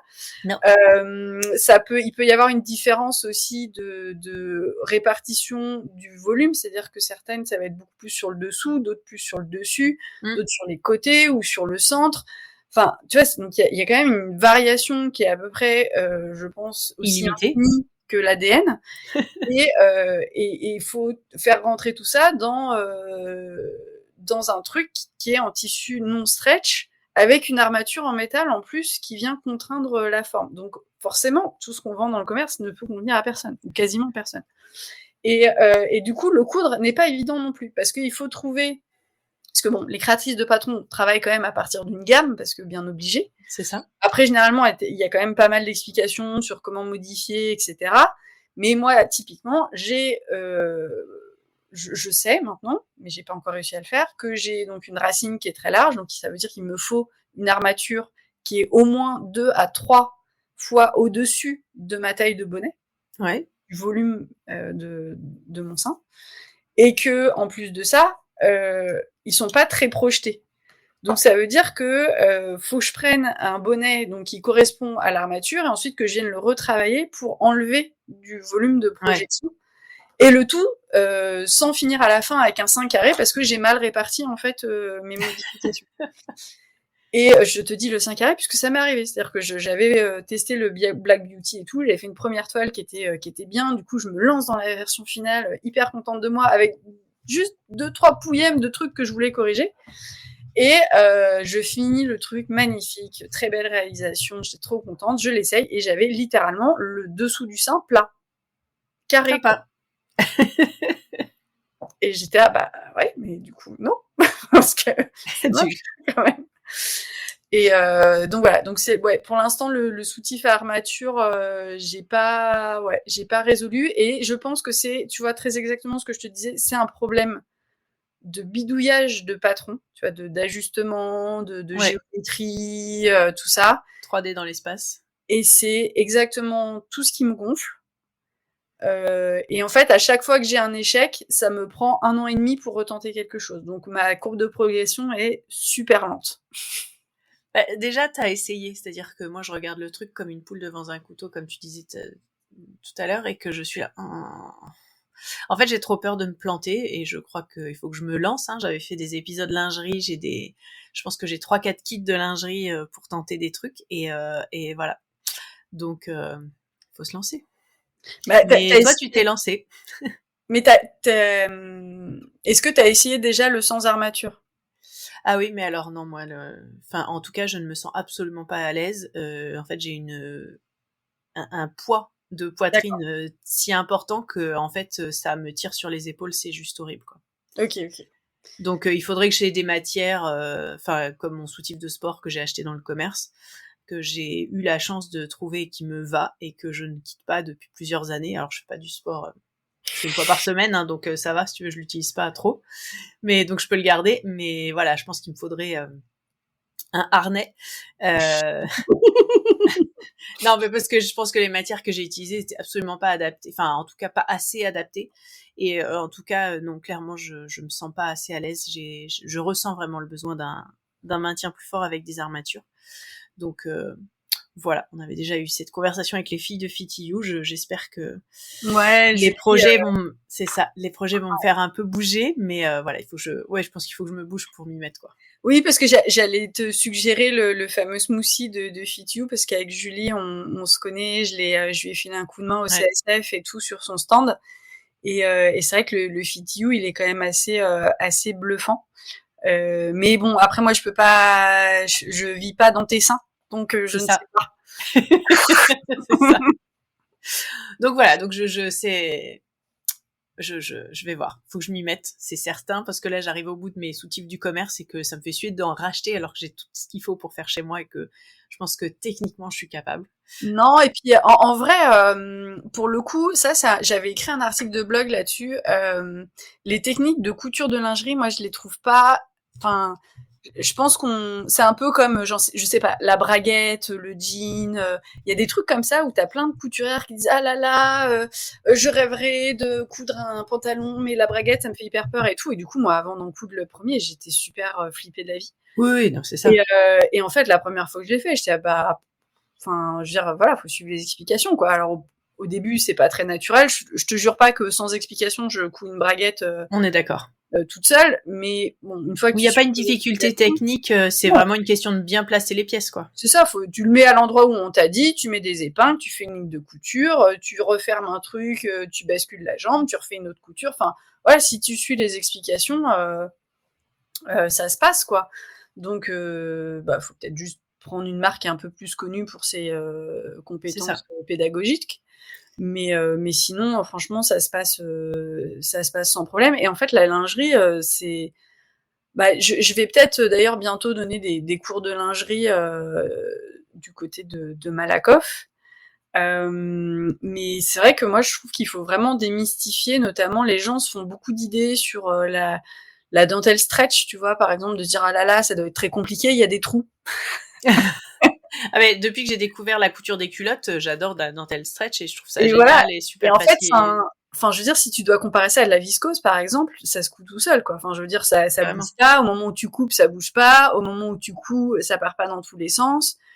tout à fait. Ça s'épingle plutôt très bien. Et puis surtout, quand tu fais de la lingerie, c'est quand même un truc qu'il faut dire, c'est très rapide. C'est ça. Les coutures, je veux dire, même les coutures longues, sur une culotte, si t'as une couture qui fait plus de 10 centimètres, c'est que t'es vraiment en train de coudre la culotte de mémé. Et sur du soutif, je pense que la couture la plus longue, c'est si tu fais du soutien-gorge à armature, ça va être bah, coudre le long de l'armature. Ouais, s'il y a les élastiques, où il faut coudre un élastique sur toute la longueur du soutif. Mais enfin voilà, je veux dire, c'est des coutures qui font au bout du bout. Ouais, enfin moi je trouve que c'est vraiment, on se fait beaucoup d'idées sur la lingerie en disant ça va être très compliqué à coudre, c'est très minutieux, etc. Alors que finalement pas tant que ça. Moi, c'est le fit hein, sur Ouais, le soutif. Hein. je trouve que le vrai problème de la lingerie, c'est ça, c'est le fit. C'est comment tu fais pour pouvoir arriver à mouler et supporter C'est ça. avec du tissu le poids de la poitrine en fait. Ouais. Et le choix des tissus, mais avec des box, c'est vrai que c'est Oui, un bon plan, quoi. ouais, les box, ça vient quand même vachement simplifier les choses pour tout ça. En tout cas, le temps de se faire, De découvrir, en oui fait. voilà, de découvrir les matières. C'est ça, c'est ce qu'on avait dit dans les articles, dans les épisodes de podcast que j'avais fait. Je me souviens, on en avait pas mal parlé. Un des cours d'ailleurs que je me suis dit que j'allais faire, c'était juste un cours matière. Ouais. Un truc, tu vois, pas forcément très long et tout, et assez accessible, mais juste venir avec voilà, tout un stock de matière sur de l'élastique, de la dentelle, du tulle, du PowerNet, les différents types de PowerNet, etc. Et puis faire passer dans l'assemblée. Donc ça, je l'avais déjà fait un atelier justement avec le forum Thread and Needles, et j'avais fait voilà, passer les matières, et en disant bah voilà, donc ça par exemple, typiquement c'est un élastique préplié d'une qualité de merde, et ça c'est de la bonne qualité par exemple, parce que c'est aussi important de faire la différence entre ce qu'on peut trouver aussi à acheter, quoi. Tout à fait. Et voilà, et ça, je pense que ça avait pas mal intéressé, et je pense que c'est un des premiers trucs qui fait flipper tout le monde, c'est ouais, mais les matières c'est compliqué. Et déjà, la première solution c'est les box, et deux, donc je m'étais dit voilà, faire un atelier, juste on tâte. Ouais, c'est ça. On tâte les matières. La main, comme on dit. Ouais. Est-ce que tu peux nous dire 2 mots sur Thread and Needles? Alors tu vois, c'est un petit peu comme le fait que j'ai créé Tisseur Édition dans une coopérative. En fait, j'aime bien partager, et les réseaux sociaux, pour moi, c'est pas tant du partage que un ego trip, un peu. Ouais. Je trouve quand même que sur les réseaux sociaux, t'es un peu après les likes, etc. Et puis bon, ok, il y a les commentaires, enfin c'est pas non plus... on commente à partir d'un truc que t'as publié, donc tu vois, il y a quand même un truc un peu descendant, quoi. Alors que le forum ou la coopérative où je suis, Copanam, pour créer mon entreprise, c'est vraiment du partage, du collectif. Et voilà, et on vient se dire les choses dans la franchise. Il y a aussi ça aussi sur les réseaux sociaux, ce côté, moi qui m'agace un peu, tout est toujours super, quoi. Alors que bah non, c'est pas toujours super. Enfin, je veux dire, parfois t'as un tissu pourri, t'as un patron, franchement, avec des explications, c'est scandaleux. Enfin, tu vois, où t'as vraiment l'impression qu'on t'a arnaqué de 10 €. Enfin, et sur les réseaux sociaux, c'est pas dit, quoi. Presque, t'as l'impression que t'as pas le droit. Ouais. Et je trouve ça assez rafraîchissant que sur Thread and Needles, on puisse dire les choses. Alors récemment, on a eu un grand débat de comment on peut dire les choses. Donc, c'est ça, c'est très important. Je pense que ça reste important de se dire que derrière chaque marque de patron ou de tissu, d'ailleurs, pour parler pour ma paroisse, il y a généralement des gens qui travaillent, enfin des femmes en l'occurrence en plus, qui travaillent seules ou quasiment seules, et que je savais déjà avant de commencer que c'était compliqué de tout faire toute seule, mais maintenant je le vis, et c'est vraiment compliqué de tout faire toute seule. Enfin, je veux dire, tu commences la journée en disant ouais, aujourd'hui je vais m'occuper, je vais faire des contenus pour les réseaux sociaux et tout, et t'arrives tous les emails, et en fait t'as 3 clientes qui te disent oui, j'ai un problème avec ci, j'ai un problème avec ça, et en fait tu passes 3/4 de ta matinée à faire ça, et quand la 3/4 de la matinée à faire ça, t'es un peu déjà épuisé, tu veux au bout de ta vie d'avoir réglé des problèmes, et t'as toujours pas commencé ta création de contenu pour les réseaux sociaux. Enfin, tu vois, c'est vite compliqué en fait quand même d'être multitête. De s'occuper de tout, de à la fois faire tu vois, la roadmap, quoi, de comment je développe le truc, sur quoi je me concentre, qu'est-ce que je fais cette semaine, qu'est-ce que je fais aujourd'hui, de faire avancer et tout. Et zéro feedback, quoi. T'es toi avec toi-même sur tes choix aussi. Ouais, il y a ça. Alors moi, c'est pour ça que j'ai mes sœurs qui me font du feedback. Alors parfois, j'aimerais que le feedback, ça soit ouais, c'est génial. Et en fait, elles me disent il y a une faute d'orthographe dans la page truc. Donc bon, mais c'est utile en même temps, tu vois. C'est ça. Mais c'est vrai que voilà, ce que j'aime bien sur Thread and Needles, c'est que on se dit les choses franchement. On trouve de l'aide quand on est en galère. On trouve voilà, on trouve des idées en commun. Enfin moi, ça m'est arrivé de dire voilà, je voudrais faire un truc comme ci comme ça, mais je trouve pas de patron qui correspond. Et t'as tout. Et alors moi la première, hein, quand il y a quelqu'un qui poste ouais, je voudrais faire ce truc là, mais comment, quel patron et tout. Alors là, on est toutes derrière notre clavier en mode, tu sais, on peut passer des heures à chercher en disant si j'avais vu un truc un jour. Et donc ça, je trouve ça assez génial, quoi. Et puis voilà, puis de pouvoir partager. Et je pense qu'il y a quand même aussi une grande ouverture d'esprit de se dire, il y a certains trucs, enfin, moi je dis, il y a on a un gros fil qui est généralement sur les sorties de patrons en fonction des saisons. Et il y a des moments où il y a un patron qui est signalé comme venant de sortir, et t'as des tas de gens qui vont dire je trouve ça génial, j'adore et tout, c'est super. Et moi je regarde le truc, je suis là c'est tout ce que je déteste. Et, tu vois. Mais bon, c'est super parce que si c'est important que même si on est dans une communauté où on partage le fait de pouvoir se dire les choses franchement et tout, on peut aussi avoir des grosses fans de foufou et d'autres qui détestent. Et c'est cool, quoi. Donc moi c'est ça que j'aime bien, c'est le côté un peu franchise, de pouvoir se dire les choses. Et après c'est sûr que c'est sympa de se souvenir que on peut faire des critiques, mais sans forcément remettre en question les personnes derrière, quoi. C'est ça. Donc c'est un forum en fait où donc il y a des thématiques autour uniquement la couture et tricot. Ok. Couture et tricot, enfin broderie aussi, mais disons que quand il y a des projets broderie qui sont postés, tout le monde est très admiratif, mais il y a moins de discussions autour de la broderie, ouais. Mais par contre, il y a pas mal de choses autour du tricot, il y a pas mal de choses autour de la couture. On partage à la fois des projets qu'on a cousus dans la partie galerie, et puis après il y a toute la partie forum où on discute de sujets divers et variés. Très bien. Avec des challenges parfois ou des choses. Oui, voilà. Avec là, on a des challenges en ce moment. Il y a une des animatrices d'ailleurs du forum qui a lancé en fait l'idée de créer des challenges informels, donc généralement qui durent 2 mois. On choisit en commun via un petit formulaire parmi plein de thématiques celle qui nous branche le plus. Et après, on coud sur ce challenge. Du coup, comme c'est informel, les règles sont très floues, hein. Donc là, par exemple, on est sur pyjama et vêtements cocooning et tout. On sait rien, si quelqu'un a envie de coudre un sweat et de dire que c'est son pyjama à lui, il fait ce qu'il veut, quoi. Enfin, c'est ça. C'est l'histoire, c'est de se motiver ensemble, quoi. C'est ça. C'est voilà. C'est très très informel. Et après, il y a les concours qui ont lieu généralement une fois par an, mais pas toujours. Et en fonction, parce que parfois les modératrices et administratrices, elles ont d'autres choses à organiser, mais voilà. Après, il y a le concours formel où là, par contre, il y a des règles vachement plus précises. Super. Super. Voilà. Et donc, pour revenir à l'expérience Tisseur Édition, donc les motifs, donc on a vu que c'était des motifs graphiques d'il y a 100 ans, à peu près.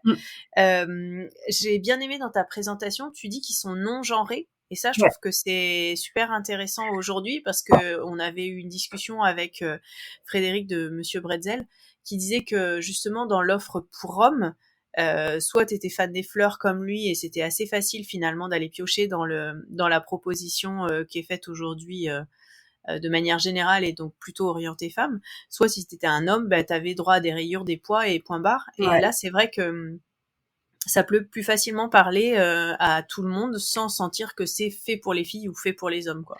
Ouais, alors ça c'est vraiment un sujet moi que je trouve important. C'est vrai que bon, alors forcément je suis pas fan des fleurs à titre personnel, donc parce que je sais pas, parce que je trouve que c'est souvent un peu trop girly pour moi, trop voilà. Et et puis il y a aussi un truc qui m'agace, c'est que parfois j'ai vu des motifs franchement qui avaient rien de spécialement girly pour le coup. Et tout à coup il va y avoir quand même des catégories pour femmes, pour hommes, pour enfants. Alors bon, on s'entend, c'est sûr que quand je parlais des motifs avec des licornes et des arcs-en-ciel, c'est sûr que quand t'as passé un certain âge, c'est un peu plus difficile à assumer, quoi. On est d'accord. Donc il y a quand même des motifs qui font plus enfantin que d'autres, mais en même temps, il n'y a pas d'obligation d'habiller les enfants avec des trucs, avec des petits pandas et des arcs-en-ciel et des machins. Hein. Et puis il n'y a pas de raison que d'habiller les filles avec des licornes et des arcs-en-ciel et les garçons avec des cosmonautes. Enfin, je veux dire, bon voilà, on peut peut-être aussi un peu s'ouvrir les chakras.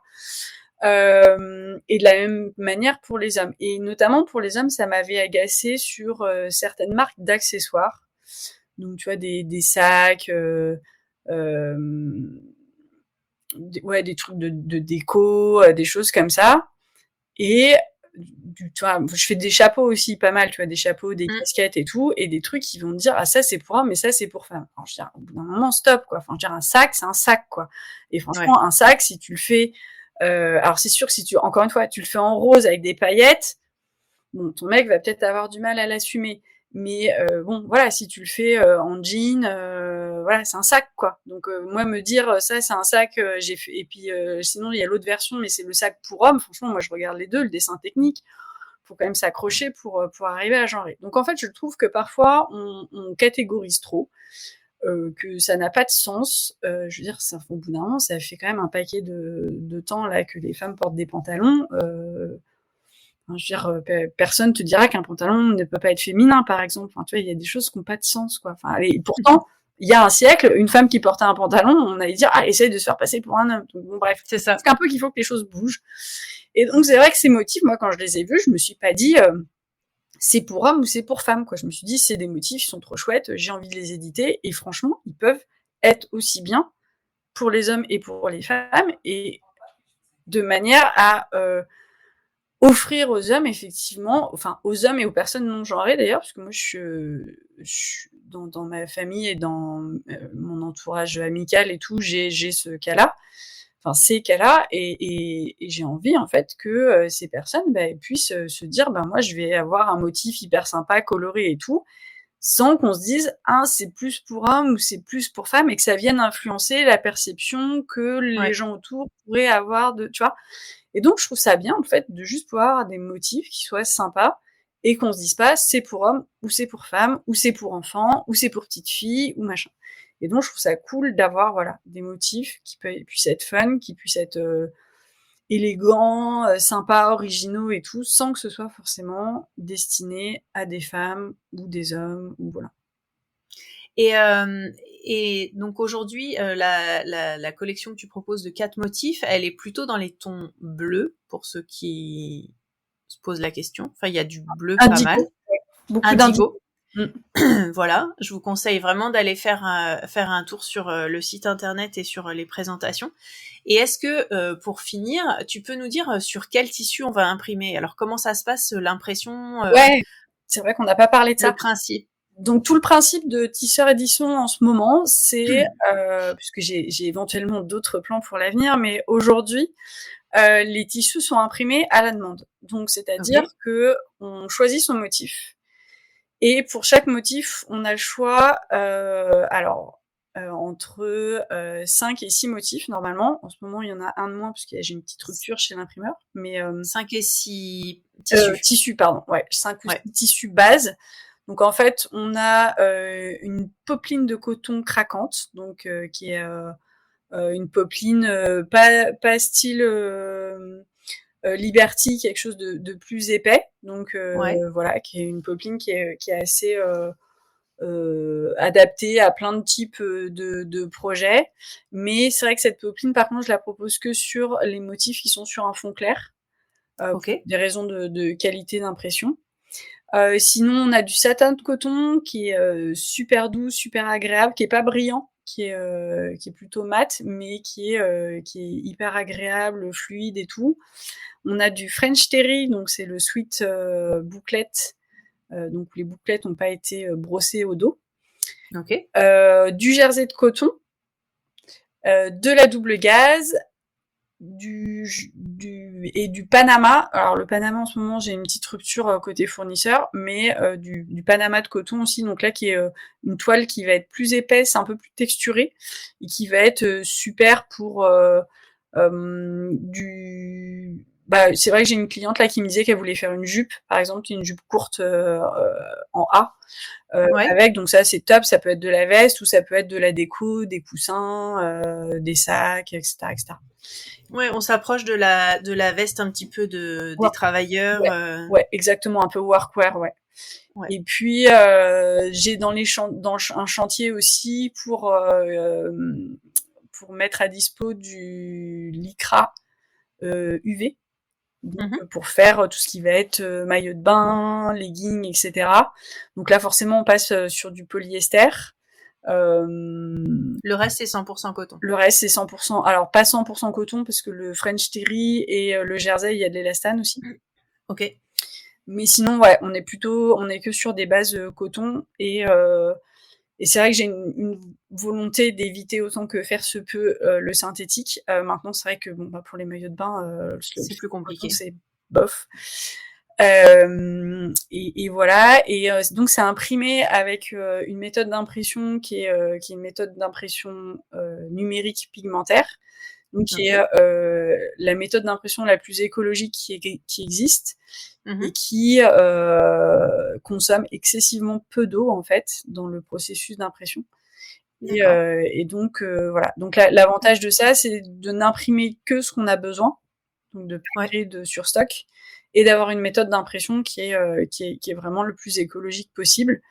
Moi, dans l'idéal de l'idéal, j'avais envie de proposer des tissus bio, mais voilà. Après, il faut faire avec la réalité de ce qu'on trouve auprès des fournisseurs. Des tarifs de ce qui est parce que oui, j'aurais pu proposer de l'impression numérique sur du coton bio, mais si tout le monde était prêt à payer 45 € du mètre, quoi. Donc ce qui n'est pas le cas. Donc a priori non. donc voilà. Donc il faut aussi rester réaliste sur ce que les gens peuvent effectivement se payer, et ce que moi aussi je suis couturière, donc il y a un moment donné où tu peux être des deux côtés, quoi. Ouais, c'est ça. Il y a des tarifs. C'est non, quoi. Enfin, voilà. C'est juste. Donc, c'est pas possible. Et à minima, c'est Ecotex. Oui, c'est-à-dire safe, oui. C'est-à-dire sécuritaire pour votre peau. Ouais, je l'ai pas précisé, mais oui, bien sûr. Il y a la certification Ecotex pour que ce soit safe pour tout le monde, pour les enfants, pour les bébés, pour les adultes aussi, parce que pourquoi pas pour les adultes. Safe, c'est bien pour aussi toutes les grands. C'est ça. Le logo, c'est toi qui l'as réalisé ? Ouais. Alors ça a été un gros sujet, parce qu'au début, je voulais passer par un pote à moi qui est graphiste, qui est extrêmement talentueux. Et c'est vrai que dans une optique de réduction des coûts, et encouragée par certains de mes potes, parce que certains de mes potes, c'est des anciens collègues avec qui j'ai travaillé pendant très très longtemps. Ils m'ont dit mais non, mais arrête, t'es capable de faire et tout machin. Et du coup, je l'ai fait moi-même. Ça m'a pris littéralement des mois. Je sais pas combien de versions j'ai fait. Ouais, ça a pris un temps de fou, et j'ai abouti sur ce logo-là où tout le monde me dit ouais, mais bon, il est pas très lisible, mais bon, moi je l'aime bien quand même. Alors, c'est vrai que quand il est en entier, on peut rechercher, mais je trouve que, en tout cas, la lettrine qu'on va retrouver en haut sur Insta ou sur ta newsletter ou des choses comme ça, en tout cas, moi, j'ai beaucoup aimé. Je trouve que graphiquement, c'est super chouette, et on retrouve la douceur du mot tisseur. Je trouve qu'il y a une douceur dans ce mot-là, et une fraîcheur de ce que tu proposes, quoi. Oui, puis alors le fun fact, c'est que donc moi, mon nom, c'est Solène Tessier. Ouais. Tessier, ça veut dire tisserand. Ouais. Parce que anciennement, on disait tissier aussi. Donc il y avait différentes manières de nommer le nom de tisserand, dont Tissier, qui a donné Tessier, donc forcément. Et du coup, je m'étais dit non, mais moi, quand je crée une boîte, je la crée pas avec mon nom, tu vois, parce que c'est nul. À chaque fois, je me dis, mais tu vois, c'est hyper dangereux. Qu'est-ce qui se passe si tu perds la possession de ta boîte et tout. Alors bon, là, on part un peu dans des délires, genre je vais entrer en bourse, quoi, mais on en est pas là. Mais ouais, je m'étais dit non, je vais pas créer avec mon nom et tout. Et au final, donc on se retrouve avec un nom qui est Tisseur Édition, qui est en fait super proche de Tessier. Et surtout, le logo, c'est écrit TS. Et en fait, mes initiales, c'est ST. Donc... Finalement, des fois, quand ça doit se passer comme ça, se passe comme ça. Non, mais de toute façon, c'est un peu comme ça depuis le début, où j'ai l'impression qu'il y a une espèce d'évidence et de trucs, tu vois, un peu C'était là où il fallait être. Et en fait, le truc aussi, c'est que j'ai fait beaucoup de formations avant de vraiment complètement me lancer dans le projet. Je me suis dit, attends, d'abord, faut que je me forme sur les différentes techniques pour créer des motifs sur les tissus. Donc, j'ai fait un stage de tissage, j'ai fait un stage d'impression à la planche, j'ai fait de la sérigraphie. J'ai pris des cours à la mairie de Paris là sur le design textile aussi parce que moi je me suis lancée là-dedans, je me suis auto-formée avec des vidéos et tout, mais j'avais envie d'avoir une prof en fait aussi pour pouvoir poser des questions, etc. Et en fait, depuis que j'ai commencé le design textile, je crois que ça faisait super longtemps que je m'étais pas autant éclatée en fait. J'adore faire ça. Enfin, c'est vraiment une passion, c'est-à-dire que reprendre ces motifs, les numériser, leur redonner vie, créer des gammes de couleurs. Pareil, les gammes de couleurs, j'ai dû créer, je sais plus, je crois que j'avais créé 12 gammes de couleurs, avec à chaque fois 6, 10 variations à chaque fois tu vois, des motifs dans les différentes gammes de couleurs. Enfin, à la fin, j'ai imprimé j'avais imprimé les échantillons, j'en avais des mètres quoi de différentes couleurs et tout. Donc pareil, il a fallu que je me décide, tu vois, sur quelle couleur je voulais vraiment sur quelle gamme j'allais lancer et tout. Donc c'est pareil, les variations qui vont venir dans le futur, c'est à la fois des nouveaux motifs. On se posait la question avec mes sœurs de collection capsule, puisqu'il y a certains motifs qui sont pas majoritaires, mais qu'on trouve hyper mignons, hyper intéressants, et on se dit bah tiens, on pourrait faire des toutes petites capsules avec ces motifs-là. Mais il y a aussi les couleurs, la déclinaison couleurs. Là, c'est vrai que sur cette gamme-là, c'est une grosse dominante sur de l'indigo avec des touches de turquoise et tout, donc qui crée des contrastes assez sympas, mais c'est sur les fonds blancs, c'est aussi assez frais, très coloré et tout. Et en même temps, je me dis ouais, mais il faut aussi partir sur d'autres gammes, peut-être des choses plus je sais pas, dans tu vois, dans le vert, quelque chose de net, enfin ouais, un peu printanier pour être hyper original. J'ai revu cet extrait il y a pas longtemps là de Devil Wears Prada, où il y a une conférence, où elle fait sa conférence avec son staff pour trouver les idées du prochain numéro de printemps, et il y a une nana qui dit oui, alors moi j'avais une idée, on pourrait faire un défilé avec des floraux, et donc la big boss qui dit des fleurs pour le printemps, quelle originalité. Ah oui, Meryl Streep dans ce film était assez fantastique. Elle est ouf. Et donc voilà, donc peut-être je vais faire des trucs plus printaniers pour le printemps, je ne sais pas. C'est une bonne idée. C'est une bonne idée. Et t'as déjà planifié sur combien de temps en fait tes sorties ou tes propositions? Alors ça, tu vois, c'est le grand truc, c'est qu'en fait, j'ai tellement le nez dans le guidon que je programme pas énormément à l'avance, et c'est là où c'est intéressant d'avoir le feedback de mes sœurs, parce que c'est typiquement la question qu'elles m'ont posée le week-end dernier. Elles m'ont dit mais alors du coup, tu programmes combien de collections par an? Et elles me posent la question, et j'étais bah c'est une question que je ne m'étais pas posée. Et je lui ai dit, en fait, quand tu me la poses comme ça, la réponse toute faite que j'ai envie de faire, c'est 4, parce que moi, dans ma tête, je pense que c'est un peu l'évidence. Et sur le coup, elle me dit, ouais, mais c'est pas beaucoup. Et je dis, oui, mais en même temps, c'est beaucoup de boulot. Donc, voilà, je reste quand même toute seule aux manettes. Faut gérer les commandes et tout. Et c'est là où on s'est dit, bah, peut-être des collections capsules pour des trucs qui sont un petit peu des petits entre-deux, puis qu'on a quand même envie de sortir et qui sont un peu différents et tout. Donc j'ai pas fait de grands plans sur la comète. J'avoue que je vis un peu au jour le jour ou à la semaine, on va dire, de ce que j'ai besoin de faire dans les 2-3 semaines qui viennent. Et j'ai pas hyper planifié pour ça. Et en 2 mots, la coopérative, c'est-à-dire que tu n'as pas créé, t'es pas auto-entrepreneur, t'es salarié d'une coopérative. Je suis pas encore salarié, parce que pour être salarié, il faut gagner de l'argent. On en touchera un tout petit mot juste après.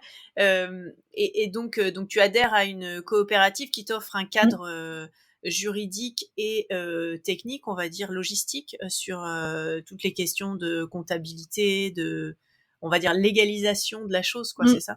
Ouais, en fait, Légalité, pardon. au tout début, où j'ai commencé à travailler sur la création de la boîte, je me suis posé en premier toutes les questions pénibles. Parce que je sais pas, j'étais dans une croyance que ça avait l'air tellement chouette et que ça allait être tellement rigolo qu'il fallait d'abord que je commence par tous les trucs chiants. Et donc j'ai commencé par les questions, le statut juridique, etc. Donc pareil, j'avais fait un stage sur le business plan et tout. Et d'ailleurs, j'étais pas la seule parce que beaucoup de gens dans cette formation se posaient la question du statut. Et j'ai fini par retomber. Alors le formateur en l'occurrence nous a parlé de différents statuts et il nous a parlé de la coopérative en nous recommandant vraiment la chose. Et je suis retombée dessus dans un bouquin qu'un ami m'avait offert il y a plusieurs années quand il avait appris que je faisais de la couture et tout. Il m'avait fait un bouquin qui s'appelle Le guide de l'entreprise créative, un truc comme ça. Ouais. Non, la croyance que parce que tu couds des trucs sympas, t'as forcément envie de les vendre à tes voisins. C'est ça. Et en fait, là, quand j'ai créé ma boîte, j'ai ressorti le bouquin qui est vachement bien fait, en fait, qui est très intéressant, et notamment s'il y avait des trucs sur le statut juridique et la coopérative. Et donc, c'est là où je me suis rapprochée donc de ma coopérative qui s'appelle Copanam pour une première réunion et tout. Et en fait, ce que je trouve super, c'est que donc une coopérative d'activité où on va en fait mutualiser toutes les parties casse-pieds, enfin en tout cas, de mon point de vue, de la création d'entreprise. Donc vraiment toute la partie administrative, la comptabilité, tout ça c'est mutualisé. Alors il y a quand même une partie que je fais de mon côté, c'est-à-dire qu'ils peuvent pas deviner toutes mes ventes, non, c'est ça. Achats et tout, il faut quand même que je déclare mes factures et tout. Mais voilà, on a des outils qui sont assez simplifiés pour les remplir, et de toute façon si on se galère on peut les consulter autant qu'on veut gratuitement, enfin ça fait partie du truc. On a des formations pour nous apprendre à utiliser les outils et tout, donc il y a vraiment toute la partie voilà, administrative, comptabilité qui est pris en charge. Et puis surtout ce que je trouvais super, c'est que en fait à la création, enfin quand on rentre dans la coopérative, on rentre dans une promo. Donc nous là, on a eu notre dernière réunion de promo la semaine dernière, mais du coup on a des réunions mensuelles où on partage notre projet ensemble. Moi j'ai eu un gros coup de mou fin d'année dernière. Je suis arrivée dans une réunion, j'étais au bout du rouleau, elles m'ont toutes remonté le moral de fou. Parce que donc on est principalement des femmes. Donc c'est vraiment un effort collectif, un soutien collectif de voilà, on essaye tous de créer notre activité de la manière la plus correspondante à nos valeurs. Et donc quand on est dans une coopérative, on partage quand même un peu ces valeurs, et les valeurs de la coopérative, ça fait partie de l'économie sociale et solidaire, hein. Donc voilà, de la coopération et tout. Et en même temps, ça correspond aussi tout à fait à moi, mon truc qui est de je veux créer mes trucs en autonomie et j'ai pas envie de passer des plombes à faire du comité et de la prise de décision avec des tas de gens et machin, et j'ai envie de créer mon truc en autonomie. Et donc c'est vraiment le meilleur des deux mondes, quoi. C'est-à-dire que quand on a envie d'être autonome, on est autonome. Si on a envie de trouver le soutien du groupe, on veut trouver le soutien du groupe. Ouais. Et du coup, c'est quand même, moi je trouve génial, quoi. Donc voilà. Et le dernier truc, c'est que effectivement, une fois que la boutique et la vente des tissus de Tisseur Édition m'apportera un revenu suffisant, je pourrais donc passer en statut de salarié dans l'entreprise. Donc c'est moi en fait qui vais dire voilà, j'ai suffisamment de revenus pour pouvoir passer en tant que salarié et me rémunérer avec le revenu de l'activité en tant que salarié en CDI. Et du coup, je sais que beaucoup d'entrepreneurs, ils se disent « Ah non, mais moi, je veux un statut où je paye le moins de charges sociales et tout. » Mais en fait, les charges sociales, c'est ça qui fait que en France, on est bien. C'est ça qui fait que quand on tombe malade, la Terre s'arrête pas de tourner, que on n'est pas foutu à la rue. C'est ça qui fait que beaucoup de choses qui sont payantes en fait dans d'autres pays ne le sont pas chez nous, en fait. C'est-à-dire que chez nous, on va à l'école gratuitement. On a des soins de santé quasiment, alors on ne devrait pas dire gratuitement parce qu'en fait ils sont payants mais ils sont remboursés, mais du coup ça veut dire que nous de notre côté quasiment dans beaucoup de cas on n'a pas de reste à charge, quoi. Et c'est quand même vraiment ouf. Enfin c'est tout bête, hein, mais en ce moment j'ai regardé une série qui s'appelle New Amsterdam qui je sais pas à quel point ça se raccroche à la réalité, mais qui raconte en fait le quotidien du seul hôpital public des États-Unis à New York. Et il y a un truc qui revient quand même hyper souvent, donc c'est assez politisé, hein, c'est sûr, comme série, mais de gens qui disent mais moi j'ai pas les moyens d'être en vie. C'est-à-dire qu'aux États-Unis, tu peux ou ne pas avoir les moyens d'être en vie. Donc tu peux ou ne pas avoir les moyens d'être diabétique. Et si t'as pas les moyens d'être diabétique, bah tu meurs. Voilà. C'est ça, et c'est vrai que sur le diabète, c'est quelque chose qu'on croise très régulièrement et qui est en forte augmentation. Et c'est vrai que pour avoir croisé des diabétiques dans nos vies, aucun n'ont un souci à se fournir de l'insuline.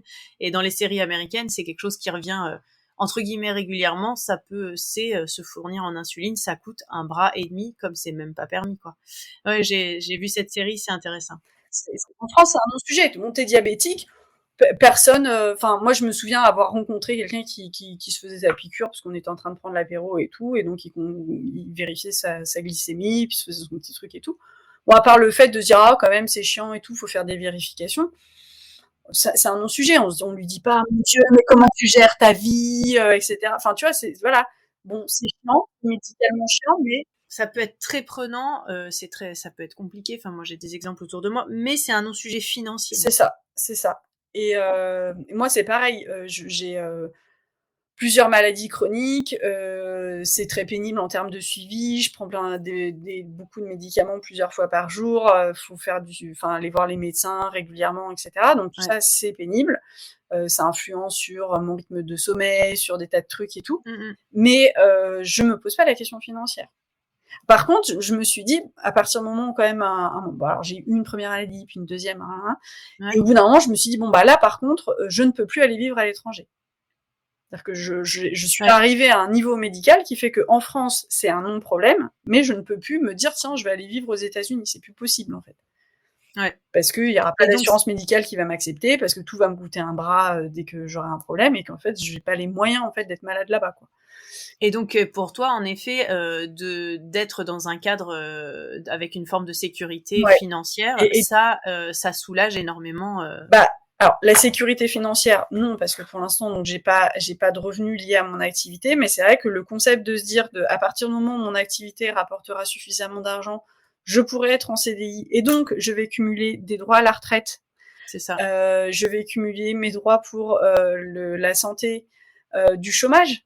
Éventuellement aussi, ça veut dire que si finalement l'activité j'en ai marre, c'est trop compliqué ou je sais pas où je veux revenir et tout, bon bah je peux la quitter et avoir des droits au chômage et tout. Moi je trouve ça important en fait, et finalement beaucoup plus rentable que de me dire je vais essayer d'avoir un statut juridique pour ma boîte qui va me permettre de gratter un peu sur les charges financières, mais qui ne m'assurera aucun aucun soutien si tout à coup rien ne va plus, tu vois, si à ma retraite, enfin tu vois, quand tu te mets en entrepreneuriat dans un statut où tu payes le moins possible de charges, etc.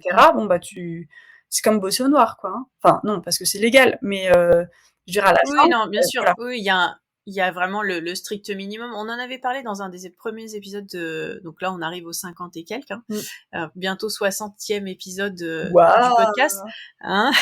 Mais je sais que dans les premiers, j'avais eu un bel échange avec Émilie de Mapoloche, qui justement avait à cœur toutes ces valeurs de l'économie solidaire, et qui disait que justement elle avait inscrit son entreprise dans une coopérative et qu'elle y trouvait justement ce soutien dont tu parles avec le partage des valeurs. Et justement, se dire que, ben oui, les revenus qu'elle a vont, entre guillemets, lui coûter un petit peu plus cher, donc il va y rentrer un petit peu moins dans sa poche, mais il va y avoir une aide sur toute cette partie légale et administrative. Et comme tu dis, quand on est tout seul, on peut pas tout faire. Et si a priori tu lances une entreprise créative, ça veut dire que ton cœur de métier ou ta passion, c'est pas l'administratif.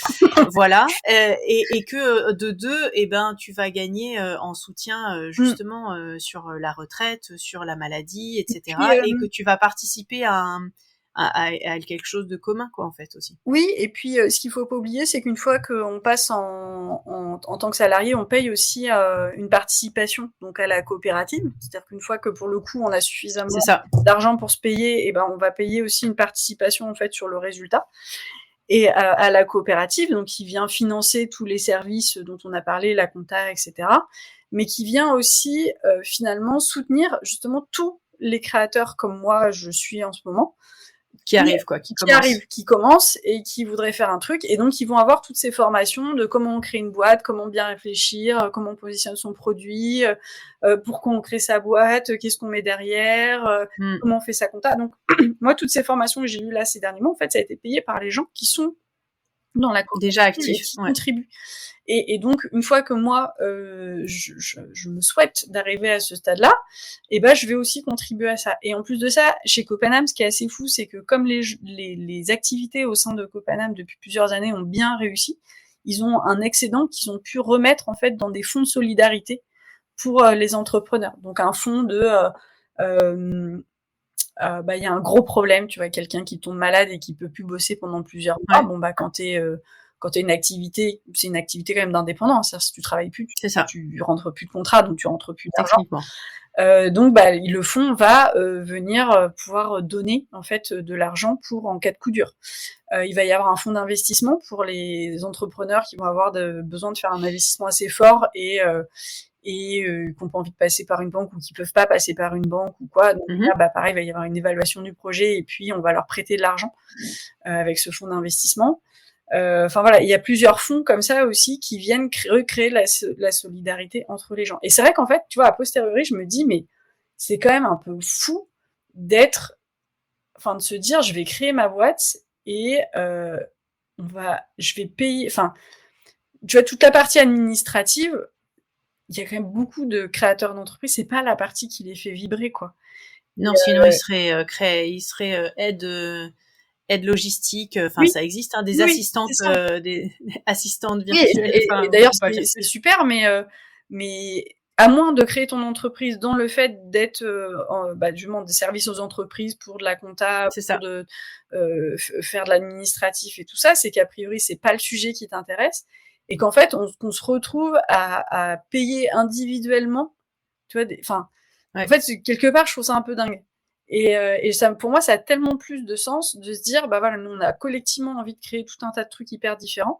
Moi, il y a un de mes collègues de promo, il crée une activité dans les formations pour faire du vélo. Donc sur aussi bien le code de la route, mais aussi comment bien faire du vélo à destination des enfants, d'adultes, etc. Il y en a une autre, elle fait du pain, elle est boulangère. Il y en a une autre qui fait des cours de soutien scolaire, mais à destination de familles à petits revenus. Enfin, tu vois, c'est extrêmement varié et clairement, dans cette variété, personne se dit « Oh, trop cool, je vais faire mon tableau de compta ce soir. » Non, parce que c'est ça qui nous intéresse, en fait. C'est ça. Alors aujourd'hui, la boutique est ouverte. Ouais. Le travail a abouti à cette première étape. C'est pour ça qu'on prend le temps d'en parler aujourd'hui, parce que vous pouvez aller nourrir votre curiosité, aller découvrir le travail de Solène. Acheter. C'est ça, découvrir et craquer. Justement, un petit retour comme ça à quelques jours de l'ouverture. Quels sont les retours en fait que tu as ? J'espère que tu as des retours au-delà des achats et des paniers. Est-ce que enfin voilà, globalement, si on fait un mix de achats et commentaires, comment tu t'exprimerais cette ouverture de boutique ? Alors déjà, c'était vraiment fou. J'ai eu beaucoup de retours vraiment super gentils, super positifs, des clientes qui m'ont renvoyé des messages après avoir la confirmation de leur commande pour dire « Ah, je suis trop contente et tout, c'est super, machin ». Génial. Donc vraiment des retours adorables et notamment sur Thread & Needles où j'étais un peu, parce que bon, donc sur Thread & Needles on n'a pas peur de dire ce qu'on pense, donc j'avais un peu peur conformément au statut du forum, je n'avais pas fait la publicité de mon activité dessus puisque on n'a pas le droit. Mais il y a quand même quelqu'un qui a ouvert un sujet à mon sujet, enfin au sujet de tisseur, donc là je ne pouvais qu'approuver. Ce sujet c'était pour dire que c'était super, donc voilà. Donc non, vraiment des super retours, beaucoup de gentillesse, beaucoup de soutien de la part de la part de tout le monde jusqu'ici, donc ça c'était vraiment top. J'ai les premières expéditions qui partent aujourd'hui, des premières commandes. Donc là, quand on se quitte, il faut que j'envoie les petits mails avec les liens de suivi. Donc c'est imprimé où? C'est imprimé en Europe. Je n'en dirai pas plus, mais c'est imprimé en Europe. Et donc ça arrive par colis postal. Donc j'avoue que j'ai donné des délais sur le site qui sont probablement plus larges que les délais réels, mais je Pour un peu préfère de sécurité. voilà, je préfère que les gens aient une bonne surprise plutôt qu'une mauvaise.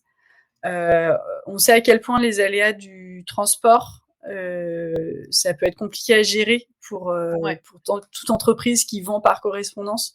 C'est ça. Donc voilà, donc j'ai préféré avoir des clientes heureusement surprises plutôt que Donc des retours en début de semaine prochaine sur les premières ouvertures de paquets. Ouais, c'est ça va être En l'angoisse. termes de commandes, sans avoir un chiffre, toi, est-ce que tu es assez satisfaite de cette semaine de lancement, on va dire? Ouais, quand même très satisfaite. J'avoue que le premier jour notamment, je m'attendais vraiment pas à avoir autant de commandes.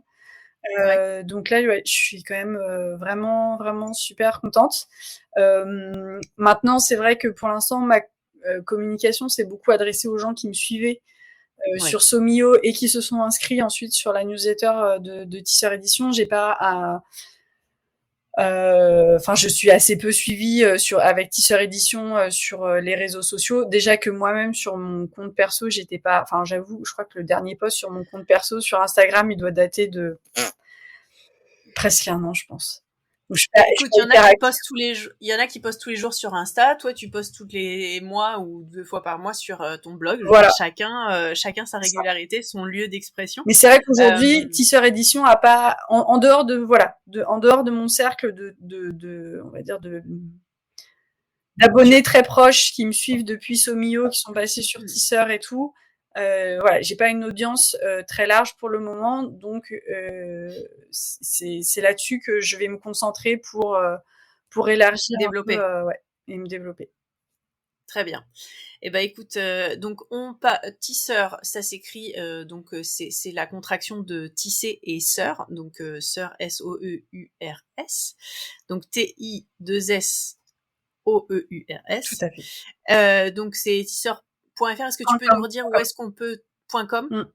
Donc on peut te retrouver donc sur Insta, sur le site internet. Ouais. Il y a une newsletter. Pardon? Sur TikTok aussi.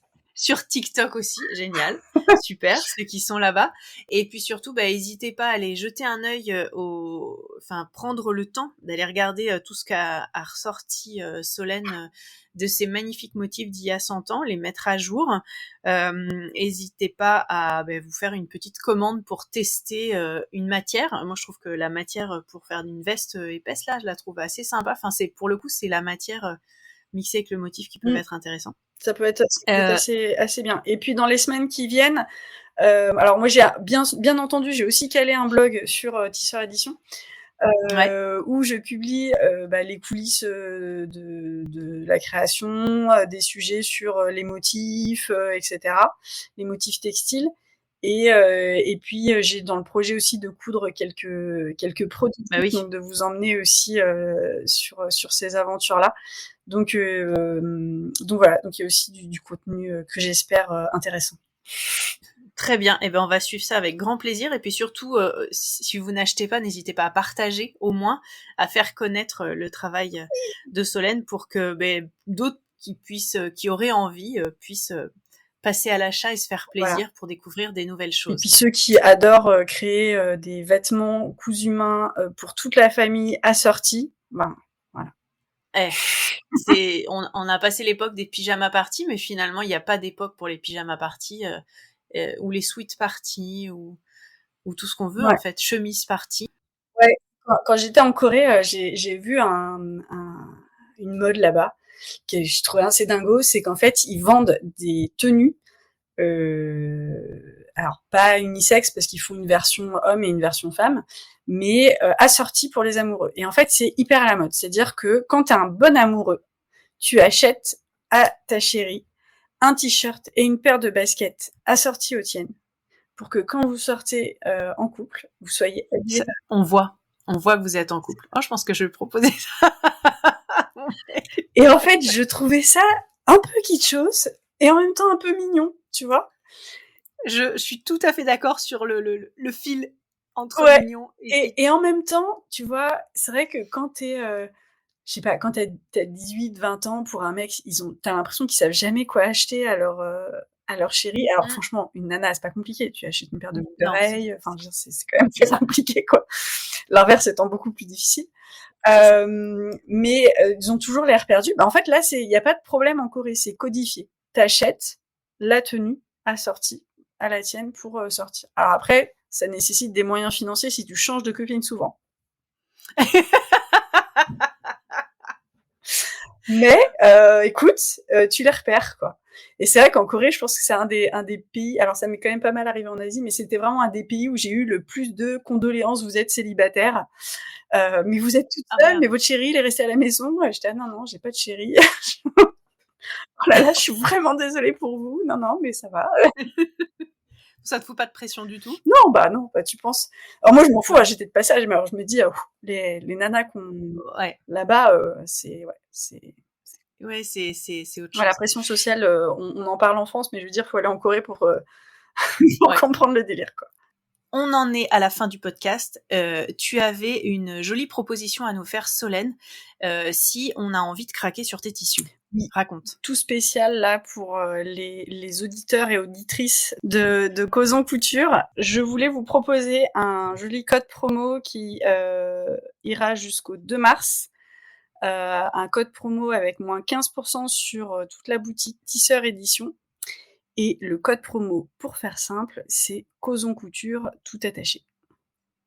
Et donc, c'est jusqu'au dimanche 2 au soir. Donc, vous avez 10 jours pour écouter ce podcast et en profiter. Si vous arrivez après, écoutez, continuez de suivre Solène et vous aurez la chance sûrement d'avoir des promos lors de peut-être prochains lancements ou tout ça. Et en tout cas, n'hésitez pas à soutenir Solène quoi qu'il arrive dans son projet. Suivez la newsletter. Merci.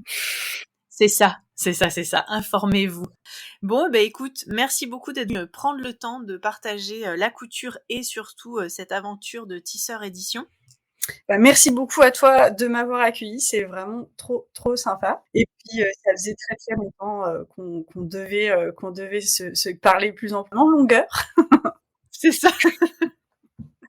Écoute, moi ça m'a fait très plaisir de prendre ce temps avec toi. J'espère que ceux qui nous écouteront auront pris autant de plaisir à écouter cet échange sur la couture et sur la création de cette entreprise avec ses motifs venus quand même de très loin et que l'offre plaira comme elle plaît déjà. Donc longue vie à Tisseur Édition. On l'espère. Merci beaucoup. De rien, avec plaisir. Toutes les infos partagées lors de cet épisode sont à retrouver sur le site ateliersherwood.fr. Merci de ton écoute. Et puis, tu veux te sentir mieux dans tes vêtements et dans ta vie ? Morphologie, colorimétrie, coaching en images, je suis là pour toi. Tu veux en savoir plus sur mon travail ? Suis-moi sur les réseaux sociaux, sur mon site et contacte-moi pour qu'on discute. Merci de ton écoute et à très vite !